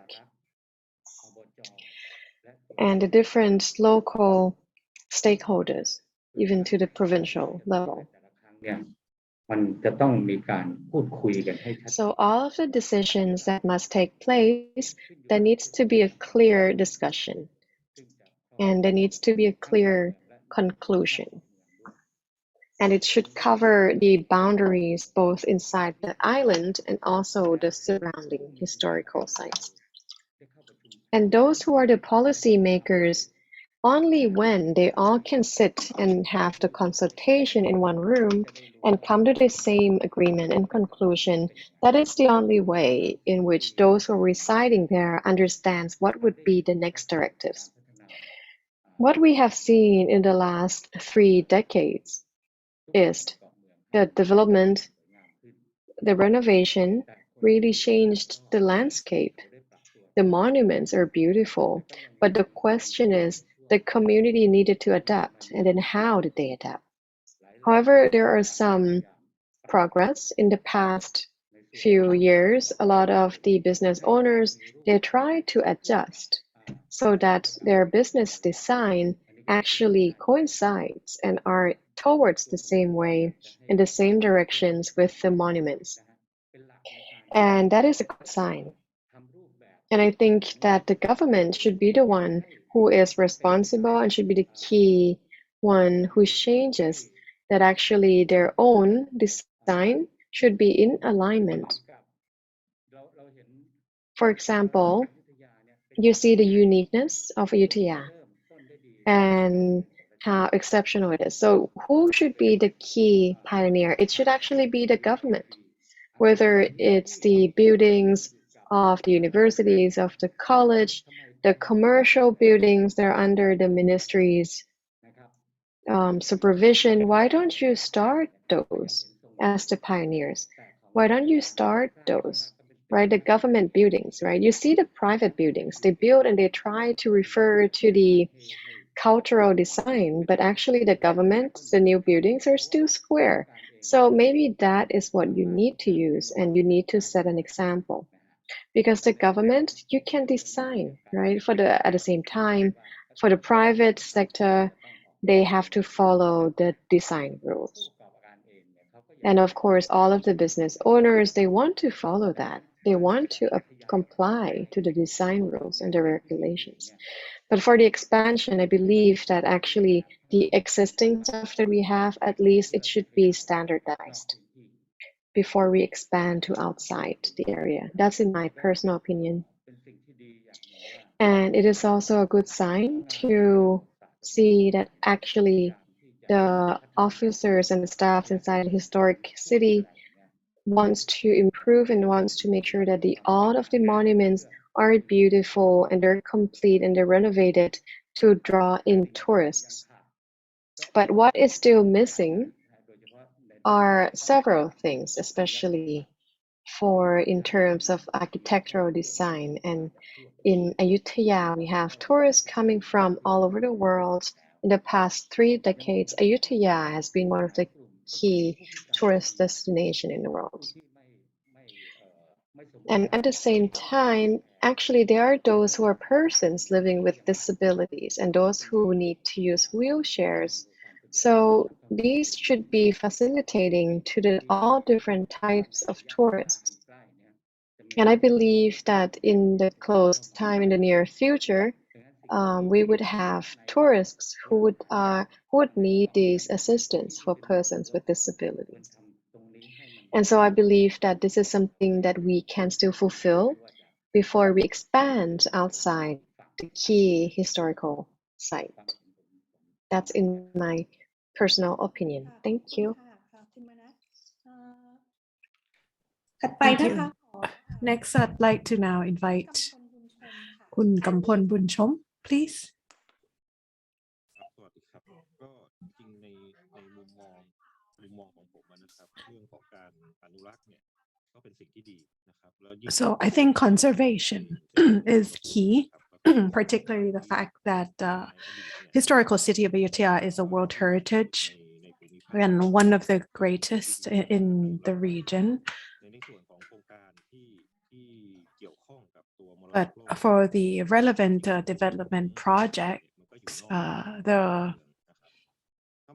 high-speed rail development actually exists outside the Ayutthaya Island. But yes, I do realize it is situated in Ayutthaya, possibly older than Ayutthaya area, dating back to Tawarawati era. But the Ayutthaya was not inscribed in similar manner as the Ayutthaya Island. The railway locations or land has been inscribed in the plan of the city development since King Rama the Fifth. So the development project would actually help promote the tourism to the province. And with the Ayutthaya station, the objective of that is to draw in or cater to tourists who can visit Ayutthaya. because this railway would actually connect to Laos and the south of China. The Lao portion is now open, and we have the plan to connect that to Laos. So we would think that it would draw more tourists to this particular railway path. So with consideration in terms of conservation and the visibility, it is inevitable in the perspective of engineering to actually build in the elevated railway. There are other elements to consider, whether it's the existing bridges. That's why we cannot go under. So we had to elevate the rail track up, as well as the issue of flood or inundation that Ayutthaya experience annually. So if there was discussion that was done 4 or 5 years earlier, there wouldn't be this project before the implementation of the project.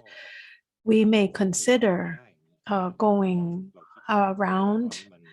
However, at this moment,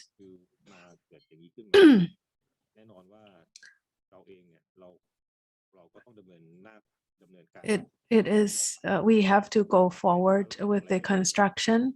However, the impact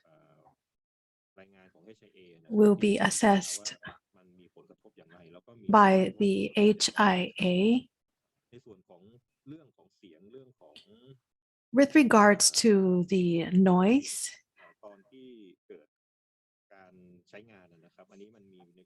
During the construction, there is also a requirement that has been indicated in the construction code, and we will abide by the EIA.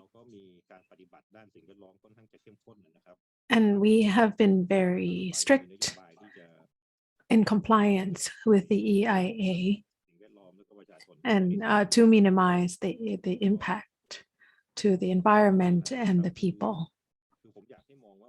So I think I want you to see this high-speed rail development as, as advantage to the province.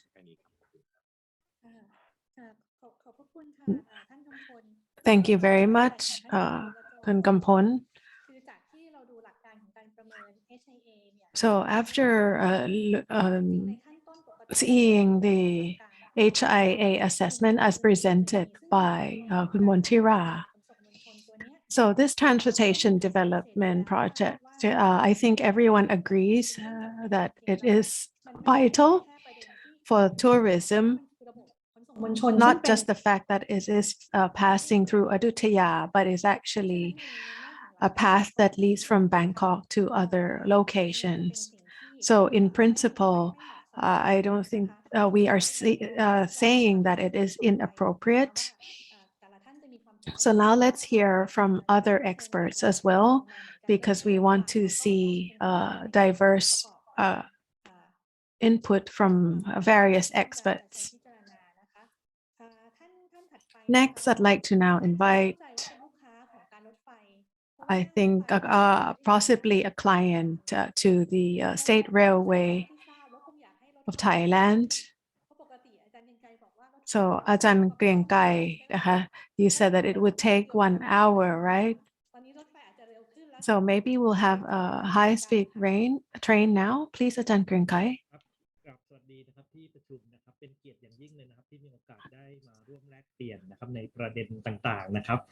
Good morning.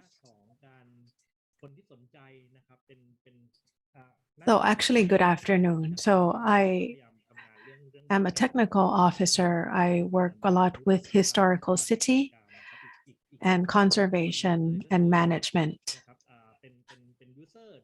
I am also a user as I live in Ayutthaya, and I have a business in service business, a restaurant and a small hotel. So in terms of management and expanding the boundary, I think it has to be based on the discovery of cultural sites and how many sites are present. And if we were to expand the boundary, that would enhance the integrity of those OUV. I think I come from a mindset that I think develop and conservation is the same thing. I think all development that occur now, we need to incorporate the mindset of conservation. We do not want to make any change that would actually hinder the conservation. So the dynamic change of the society, I think there needs to be development based on the value, the cultural value of the location. So expansion of boundary will have to be based on the value of the site itself. So you can develop any site, right? However, we cannot rebuild locations where they have this cultural values linked in them. However, the next question is, if we were to expand that boundary, what impact is that going to cost? So I think first we have to consider the community participation and engagement because they live there. If you look at Ayutthaya, whether it's the construction of high-speed rail or what kind of rail, it's definitely going to impact the people living there and the communities living in there. And that social aspect, social and cultural aspect. And people or communities is going, whether the people and the communities are going to benefit from that development. And also these change, how can these change be handled by people in the communities there? And how can we be comprehensive in developing the development plan? So most importantly is we should be able to enhance economic growth. So yes, definitely high speed rail would bring in more tourists. And that would really affect the management. So, and design aspect is important as well because Ayutthaya is a floodway. So I think the question is, would there be a guideline? What would happen for the plan, or 5 years, 10 years plan for the flood? But if we consider the outstanding universal value or that statement of Ayutthaya, there is always a mention of coexistence with water. How do you see that the city's existence with water right now? And if any development would benefit the community and the income of the people, they will actually see it because the livelihood is at the end of the day very important. I think all relevant agencies, it's not just the responsibility of a fine arts department. I think you've done your great work in conserving all these historical monuments, but we also have to include municipality, the sub-district level in Ayutthaya, that local administrative organizations. How do you create that linkages and creating that benefit while also at the same time conserving that national and world heritage? So the local administration is very important. And of course, they are represented by elected leaders. There's also schools. Is there any curriculum that to raise awareness with people and children living in the area about the conservation of the World Heritage and recognizing the dynamic and change and evolution, and also figuring out the best way to gain that value for the people and at the same time conserving this special value and conserving that, protecting that outstanding universal value. I think the boundary is not the problem here, but there should be empirical evidence, research and studies, and all the decisions must be made based upon the data and information, which will guide us to plan effectively, efficiently. And engagement, participation is very important. Education is also important in order to build that understanding that development and conservation could go hand in hand.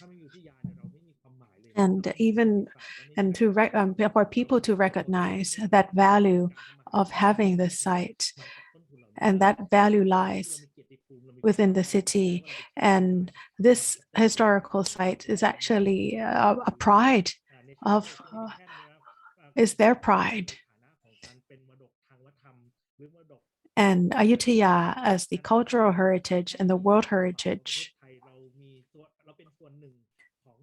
And we are actually an important milestone of the world heritage.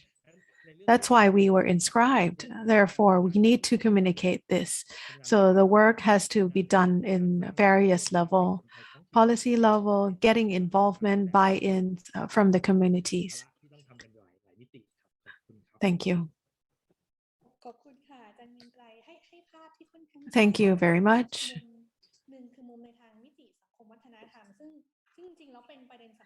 So you have mentioned the socio-economic aspect, and sometimes people only look at the physical element.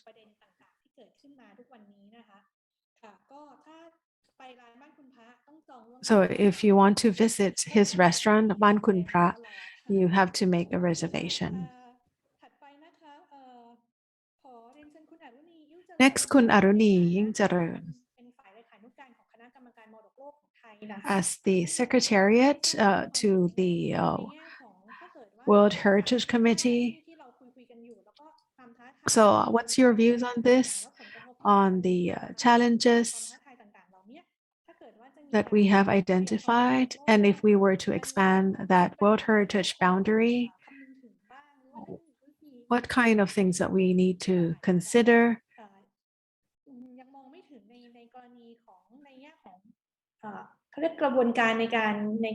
And maybe you can give your views on the process of expanding this boundary. Please, Kun Aruni. Good afternoon.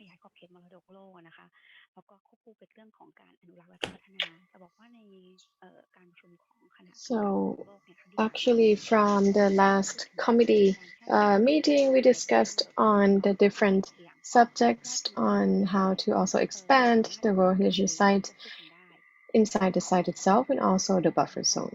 And it was discussed that actually they can be done at the same time. So if you want to protect the OUV and also to maintain that, also at the same time in having also the projects on development to improve the quality of life of the population, that was the subject that we discussed earlier. And if you actually look at Ayutthaya, and this morning when the delegate from Silapakon Fine Arts Department discussed, and also the Ayutthaya Historic Park discussed about the master plan, that we said that now it's already in the second phase of the implementation, and we have the plan for the expansion of the site.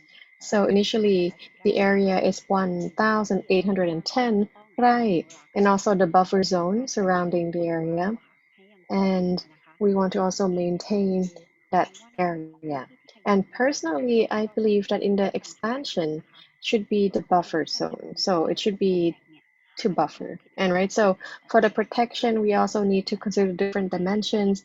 So from the 8 plans that we see that has been proposed, we can see that under each of those plans have a different design and actually have their own mitigation plans for their own 7 zones. So whether it's the zone of for the real estate development property or the future railway project, and in that sense, you also need to look at the new projects that's coming towards Ayutthaya, both current and also the one coming in the future. You also need things to be both proactive and also reactive. And also you need to add in the element of the historical city, which needs to be different than other areas. So as mentioned, you have to look at the different threats and also potential threats in the future. So for the historical city, you might need to look at the larger scale project. Perhaps an HIA is needed. And so we need to make sure that HIA is conducted and it is able to protect the site for any future actions. And as I had mentioned before, what everybody was talking about, even Kun Manat as well. So whatever actions, whatever implementations, especially on the expansions of the site, it needs to have participation approach. The approach needs to be participatory. So you have to have all the stakeholders, whether it's civil society, the population, the people, the private and the public, you need to listen to their opinions. Because in consolidating this report to actually request for the expansion of the site, the World Heritage Site, also we believe that actually the participation is really important. And so the Fine Arts Department is proposing that document for the subcommittee on World Heritage Site and the cultural site.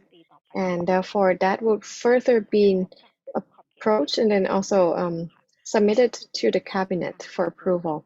So that's a usual routine work process we have, which is very similar to the process in which you propose the World Heritage Site to be inscribed in the World Heritage List.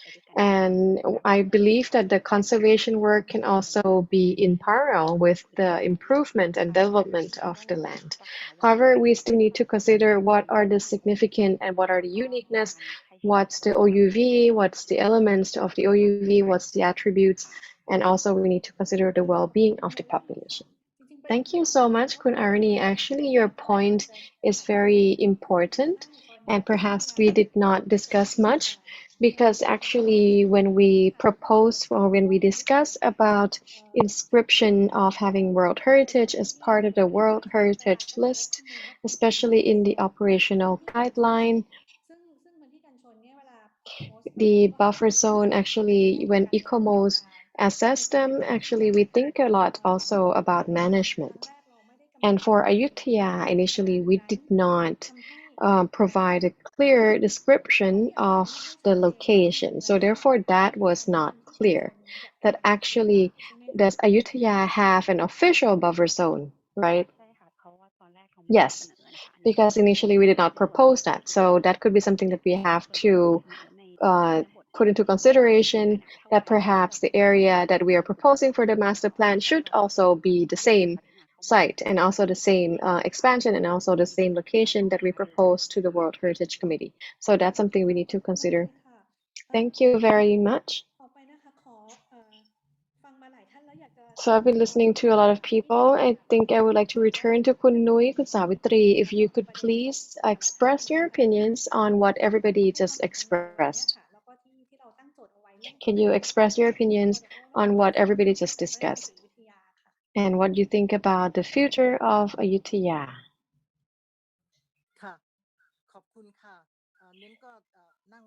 Thank you. I was listening to everyone with great interest. However, I think that the point that we are discussing about is not what we proposed. So being inscribed as the World Heritage List and use the word inscribe, and people don't understand, is there a list? You know, what's the list? Yes, there's a list, and there are numbers that are attached to it, and there are, you know, folders, and there's the list, and all of these in the inventory. It's there, and everybody, you can have access to that. It's accessible to the public. But what we're discussing now is we did not touch upon the past. So I'm really old because I've been here, I've been around even before it has been listed. So the younger ones, the new generations who just entered, they did not know, they don't understand actually to inscribe in the list of the World Heritage the areas in which needs to be protected, that needs to protect the OUV is very important. So if the location of the area, the space is really small, let's not compare to Bangkok, but let's compare to Sukhothai, which has been listed at the same time. Just the Sukhothai historic city, which is a town, or Ayutthaya, which call itself as historic city, and also claim that there's a lot of trade and commerce and diplomacy and so on. But actually the area that's been inscribed as World Heritage List, it's only 279 hectare, right? So, or 89 hectare. I'm just going to refer to hectare because that's what the World Heritage criteria uses. And Sukhothai actually have more than 1,000 hectares. So if just in terms of size and the comparison, when you look at Kyoto, Kyoto did not inscribe the whole city. They actually have 17 World Heritage sites listed. So in each of the sites, they have their own internal site and also their buffer zone. And in total, the area is huge. It's large, but they are very clear in their area and the boundaries. However, Ayutthaya, the area is small and there's no buffer zone, and it's located right in the middle of a growing city without any protection that can be effectively enforced. And that's our problem. And they allowed us to do things until the flood, right? So when it becomes the World Heritage Site, and whenever there's flood, when there's a big flood that already flooded all of the World Heritage Site, actually the World Heritage Commission should be notified, and they need to send their own mission. And this mission is called monitoring mission, and then we conduct monitoring reports. So that's only the preliminary process in inscription of the list of threats, right? The list of the threats being threatened. And now we're in the process, but at the same time, we have now been also again exploited by large mega projects. And Kun Motila already discussed earlier that in the operational guidelines, it's already clear, and it's really clear in there, and there's a lot of measures. And what Kun Motila discussed is you need the HIA, and inside there's many more measures. You need to notify the World Heritage Center in the case that there might be a project that may have an impact, right? So we never inform them until someone, I don't know who it is, who just, told them, and then they actually send a notification letter. And if we do not reply immediately, that might be a problem. So Ayutthaya is now very close, and we also listen to the Stonehenge. And Stonehenge is not a city. Stonehenge is a site. It's a heritage site with the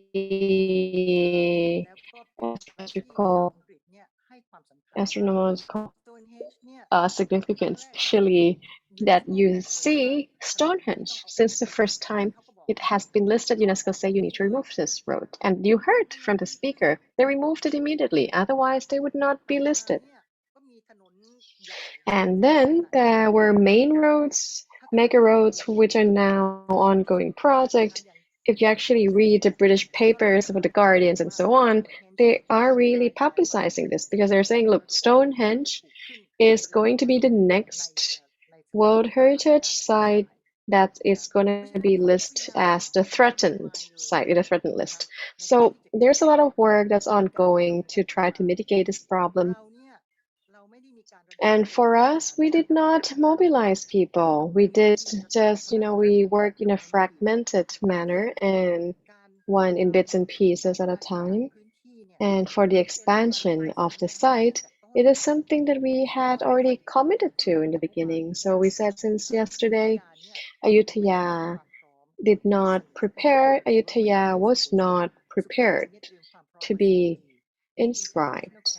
Unlike Sukhothai has been working on this for the past 10 years. There's been international campaigns with UNESCO, there's been international committees. We discussed about several problems. Ayutthaya did not have any of that. Ayutthaya jumped in together at the same time with Ban Chiang, because that's during the time of the promotion, right? It was simple. We thought it was simple. Ban Chiang also failed since the first round. Ayutthaya was actually cut out of the criteria, was cut. Only the third one is left. And this third criterion is not even on the physical attributes. So it's not even on the alone on the religious attributes, but we say that actually these are the evidence of cultural significance. So the third criterion, it needs to represent the former civilization. It needs to reflect the former culture. And we say that, it's a trade and a commerce route, but actually there is no evidence. There's no empirical evidence. We did not propose the evidence. And it says, as I say, we're going to cover areas which cover the evidence. And you can read the documents that we first proposed. So they sue us. So when there's a mission, in the mission report, it actually complains that you need to also consider about the expansion to make sure it covers the footprints of Ayutthaya as a historic city. But they also say that don't only look at Ayutthaya as an ancient city. Historic city does not have to be a dead city. It could be a living city. And UNESCO also have different tools together with ICOMOS, which is WHWL, the how, what do you call it? The urban heritage, urban landscape recommendation. And they also have a guideline operating manual in which you can improve the historical city, from in different layers. So I think this could be the tool that would provide the solution to our problem. And I think the issue of our World Heritage Site, we don't have a permanent site manager since the beginning. And we keep on switching. We switch to the government system. It lacks continuity and it lacks an in-depth understanding. Nobody reads. Nobody like to read. They don't like to meet, because when they have site manager meetings, and also when they try to share experience, we don't send any delegates, right? So maybe now they do, but maybe now they attend, but in the beginning they don't. And besides the historic city heritage, actually, there are so many. There's this large program by UNESCO, and there are 300 sites as part of the member, but we were never part of it. We never attended the meeting. Actually, we never joined. There's the forest issue. We also didn't send. Thematic meetings, we didn't join part of it. I followed this since the beginning. So I try to explain to people in different meetings, in different panels. But it seems like when I talk about it, nobody understands, nobody sees the importance until today. Now it's really close to us, and it's we perhaps need to consider how we can move forward and how can we fix the problem and how can we get everybody involved. And of course, there are solutions. There are solutions, and there are some countries that just completely remove themselves from being one of the World Heritage Site because they want to build a bridge, and they just completely remove themselves. And after that, they want to inscribe in a new area. That's also one solution. Are we going to choose that? Are we going to completely leave being part of a World Heritage Site because we cannot comply with the different regulations of the committee and then rethink of it? So you need to look at the examples from other places. So in the expansion of the area, I think this is a homework that followed from the since nomination. This is a homework we need to deliver. We say we'll do it, we didn't do it. And then now you have the monitoring report and their recommendations. And we always say that we're in the process. Whenever there's a monitoring report, and we need to respond every 2 years, right? So we always talk about this. We're in the process. We're about to do it. It's in the master plan, but we don't. So it's a homework. We're lying to ourselves, and we say we're going to do it just so that we can get the status. But once we get it, then we think, it's an award, and you put it on a shelf.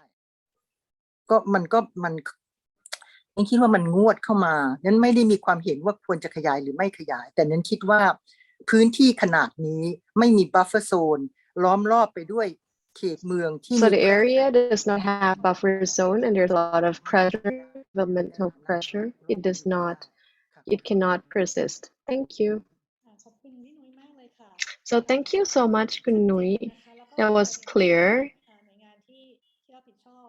And so the respective agencies, perhaps you need to consider that again, seriously, again. And so I think we have we'll listen to the agency that is responsible. I would invite Kun Pattalapong, the director of the historic city Ayutthaya. What are your opinions on this topic of our panel discussion? So good afternoon again. So with this session and the reflection for the future of Ayutthaya, the issue of whether to expand the boundary or not, I'd like to reserve my opinion because I just want to be here to listen to reflections from the other agencies, from the experts, because we want to hear from the academia, Federation of Industries. I think it's actually a great starting place on what we can do or think about the expansion of boundary. Today will not have a definite conclusion, but I think we need to hear everything for us to have a careful consideration in the future, and we want to hear from all the relevant agencies as much as possible. I'd like to skip on my opinion about the boundary, but I do want to say something about the challenges of the future. As one of the agency responsible for managing the site, there are so many challenges still very present. And I see such great potential. So as of the site, but it comes with challenges as well. So I'd like to draw you to two main challenges of my concern in terms of the management. First is the flood. So it's not actually a new challenge, but we get floods every year, and we get hit severely by the flood every year. So why would I raise this again as challenges? As having spent many years here and witnessing the floods that occur, what is happening at Ayutthaya is something that we need to think about, because the flood has been more severe than ever. This year, we had 2 storms. It took 44 years, 44 days. The water level raised up to 3 to 4 meters. Before, it took much longer. As the flood is becoming more severe, I think we need to be more resilient and adapting to this current, the imminent disaster that we're facing. So I think having that plan in order to be resilient is the challenge. That is something that we need to consider and high in priority. The second point is the challenge. The second challenge is the challenge in transportation network. So the reason that I have to mention this rail, I am not against the high-speed rail at all, because I do really wish I want to be one person who used that train. But the challenge that I see is that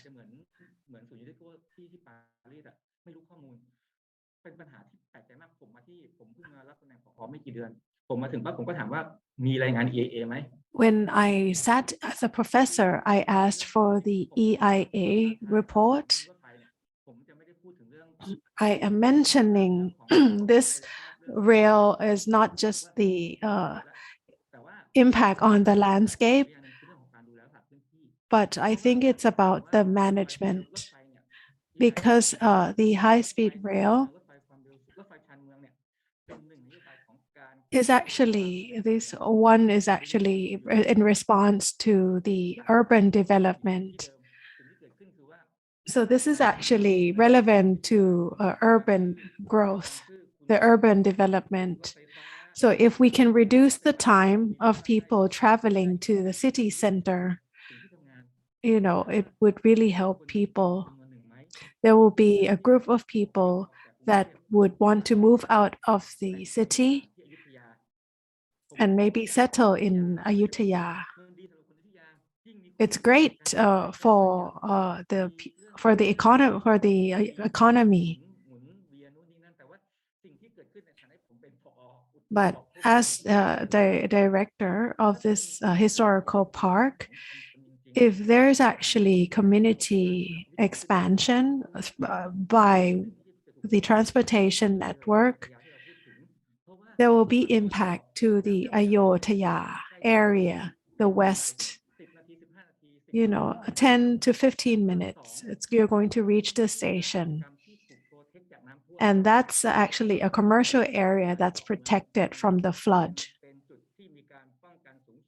because it's a highly protected area. The second priority area is in the west, malls, industrial estates, etc. So what if this area is actually near the station?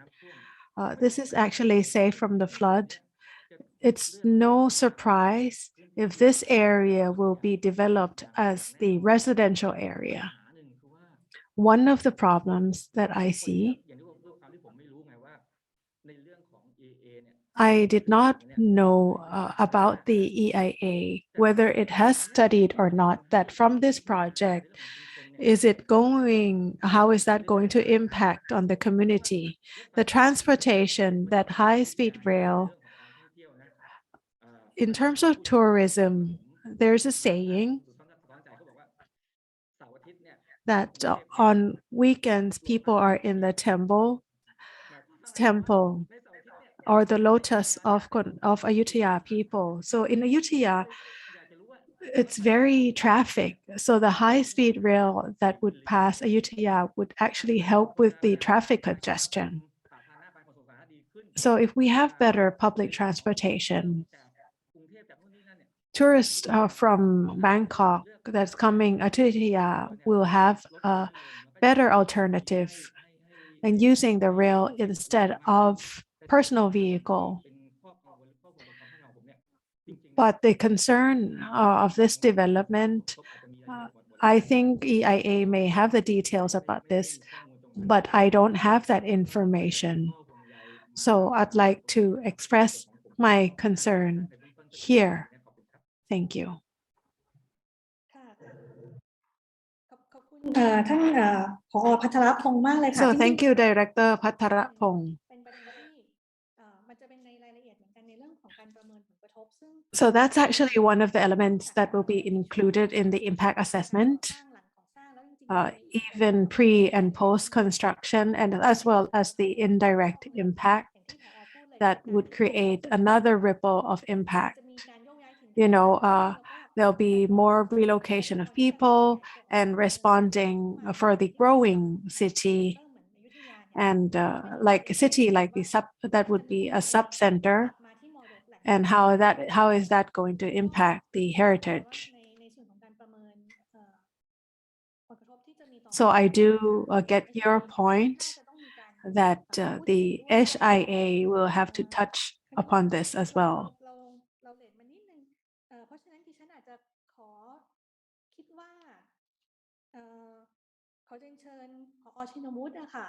I'd like to now hand the floor to Director Shinawut to conclude maybe this portion for us.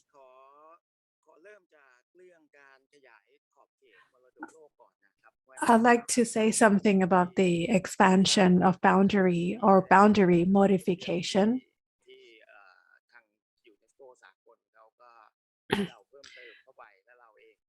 And what has been mentioned by Kun Sawitri, that we need to incorporate that as suggested by you,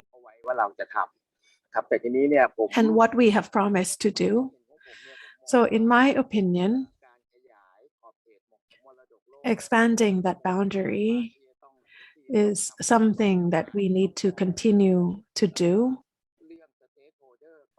And first, considering the stakeholders on the purpose of the objective of that expansion or modifying this boundary. So yesterday and today, we see the next master plan of that Ayutthaya Historical Park that will encompass 4 more areas. And that's the overarching master plan that will include new stakeholders. So World Heritage boundary modification will need to consider this, because it's not only looking at the physical aspect of the World Heritage, but it will include the element of the people and communities as well. And the expansion of boundary will depend on the information and data that we have on the boundary area. It may not be done all at the same time. If we are not ready or there are no clear measures in management, we can gradually plan that. So yes, we are planning to expand or modify the boundary, but we need to consider the format of this expansion. So gradually in the whole big area or in just some part, and what can be the short-term plan. So maybe just expanding to the island Ayutthaya only first. Because in my opinion,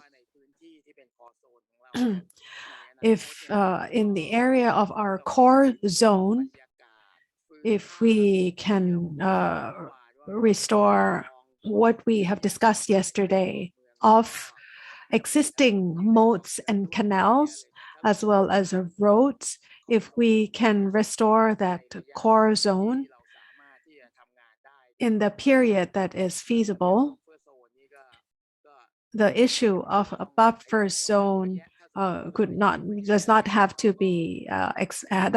expand too extensively. And if we have high expectation, we might not be able to meet them. So that's my opinion on the expansion of boundary. Now moving on to the new challenges on infrastructure development. I think some of them are inevitable because we have a lot of people residing in the area. So it is about actually answering to the needs of the people in providing that infrastructure, and how that can go hand in hand with conservation of Ayutthaya historical site. That's a great challenge for me. Personally, I think the impact that we are going to address, for example, from the HIA of that high-speed rail, there are two sides of impact as mentioned by Kun Hatthaya and other experts. So the positive impact as well as the negative impact. In my opinion, I think it is necessary for us, then if it's inevitable that we cannot, the high-speed rail will have to be built anyway. What I want to see that how the high-speed rail can support or enhance the value of Ayutthaya, or even enhance the livelihood of people Ayutthaya, and how people can be more aware of that value. Or I am thinking of even that if we refer to that literature that was written about Ayutthaya, if we have high-speed rail to Ayutthaya, can actually go under the tunnel, and that could be there could be historical museums under. If my imagination can materialize and become reality, I think Ayutthaya Station will be one of the most visited destination. But that's the future. There needs to be more rigorous development assessment on this. And lastly, there are so many challenges that lies with the managing this World Heritage Historic Society of Ayutthaya. Some of them we have overcome already, and I think in the future we will gradually overcome challenges again, one by one. And I'd like to thank you, Simeo Spafa, for hosting this seminar and extending invitation to us, the Fine Arts Department, and also thank you, UNESCO, Thailand. Thank you, Director Chinawut. So what the challenges you mentioned was very interesting. Maybe we can discuss the name of the station. Maybe it could be Ayutthaya. So next,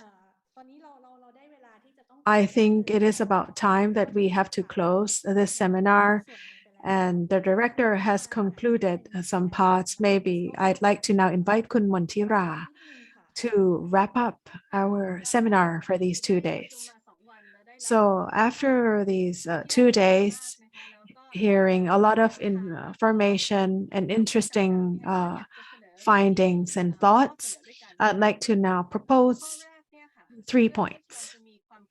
First, in order for us to have the official understanding on Ayutthaya, maybe I can propose relevant agencies to model what has been implemented in Stonehenge, which is called the setting study. And that could actually be a basis of town planning, or maybe using the data to negotiate the future developments that would occur in the city. So I think that would be a great start, because now we do have historical evidence and new findings. And just I mentioned by Ajahn Sawitri, it's very scattered. So we are not really seeing the big picture on the overview of the Ayutthaya and its significance, as well as the settings of Ayutthaya and how we can minimize or mitigate the impact. The second suggestion is referring back to the HIA training. Richard Engelhardt proposed or suggested that Ayutthaya should conduct strategic environmental assessment on the possible projects that may happen 5 to 10 years. And in connecting to what Kun Kampon has said, that we should have discussed this earlier, 5 years earlier, to prevent the challenges that arise today. So whatever happens in the future, as mentioned by Ajahn Wattana, with more population coming in, or even projects mentioned by Ajahn Sutat, which actually about the water management that could have a positive and negative impact on the environment or the ecosystem. All of this should be considered and assessed through strategic environmental assessment and figure out how the historical city of Ayutthaya can handle this. The third point, a lot of people mentioned on having that integrative plan, and it is confirmed by the presentations we have heard these 2 days: water management, transportation network, historical management. All of this should be integrated at the very least at the policy level to have clearer understanding. And also it should be and also extended to the physical level as well.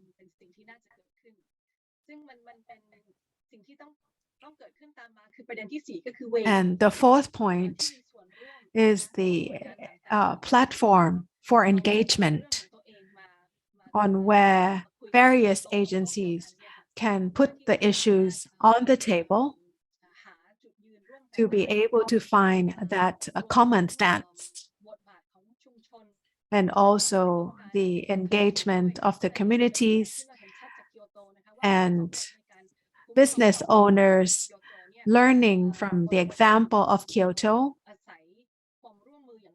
and where Kyoto needed a lot of community engagement and participation. And reflecting to what Kun Manat has said, that it is important for us to include the people of Ayutthaya into all decisions making. In Kyoto, the people of Kyoto actually participate in monitoring as well. So these are the 4 points I'd like to leave you with. Thank you.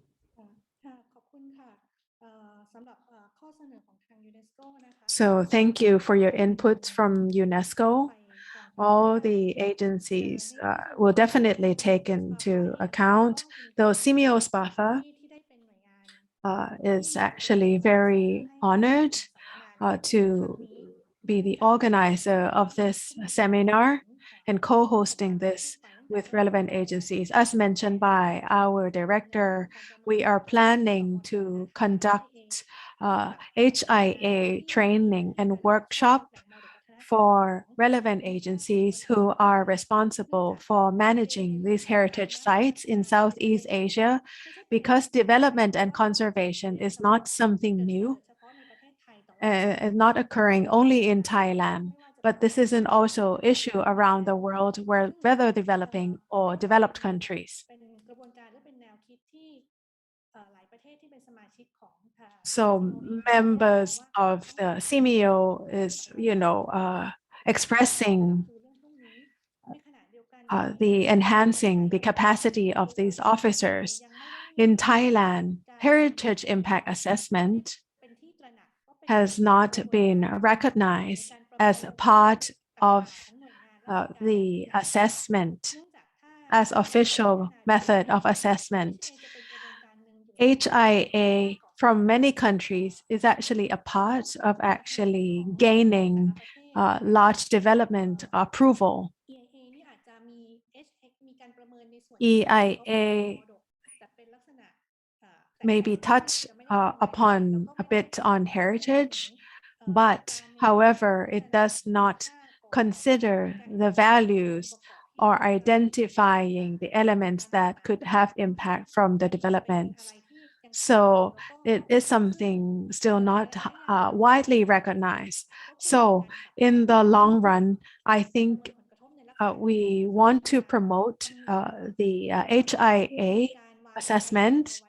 So there should be clear guidelines by ICOMOS and ICRAM supported by UNESCO as presented by Dr. Montira. So that particular guideline, ICOMOS, is not developed solely for the use of World Heritage, but it can be used to assess other heritage as well, national heritage as well. So in the future, we are hoping the Simeo SPAFA will organize workshops and trainings, and people recognize the significance of this assessment, and it could be incorporated as a part in assessment when asking for construction or development approval. I think it would benefit a great deal.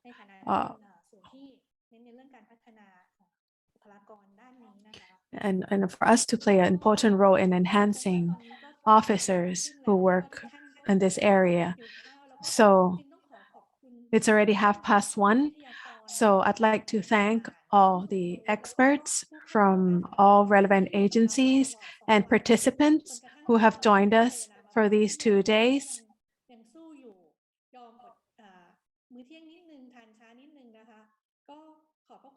So thank you very much for sticking around. And in the future, I hope we can meet again. Thank you and good afternoon. Goodbye.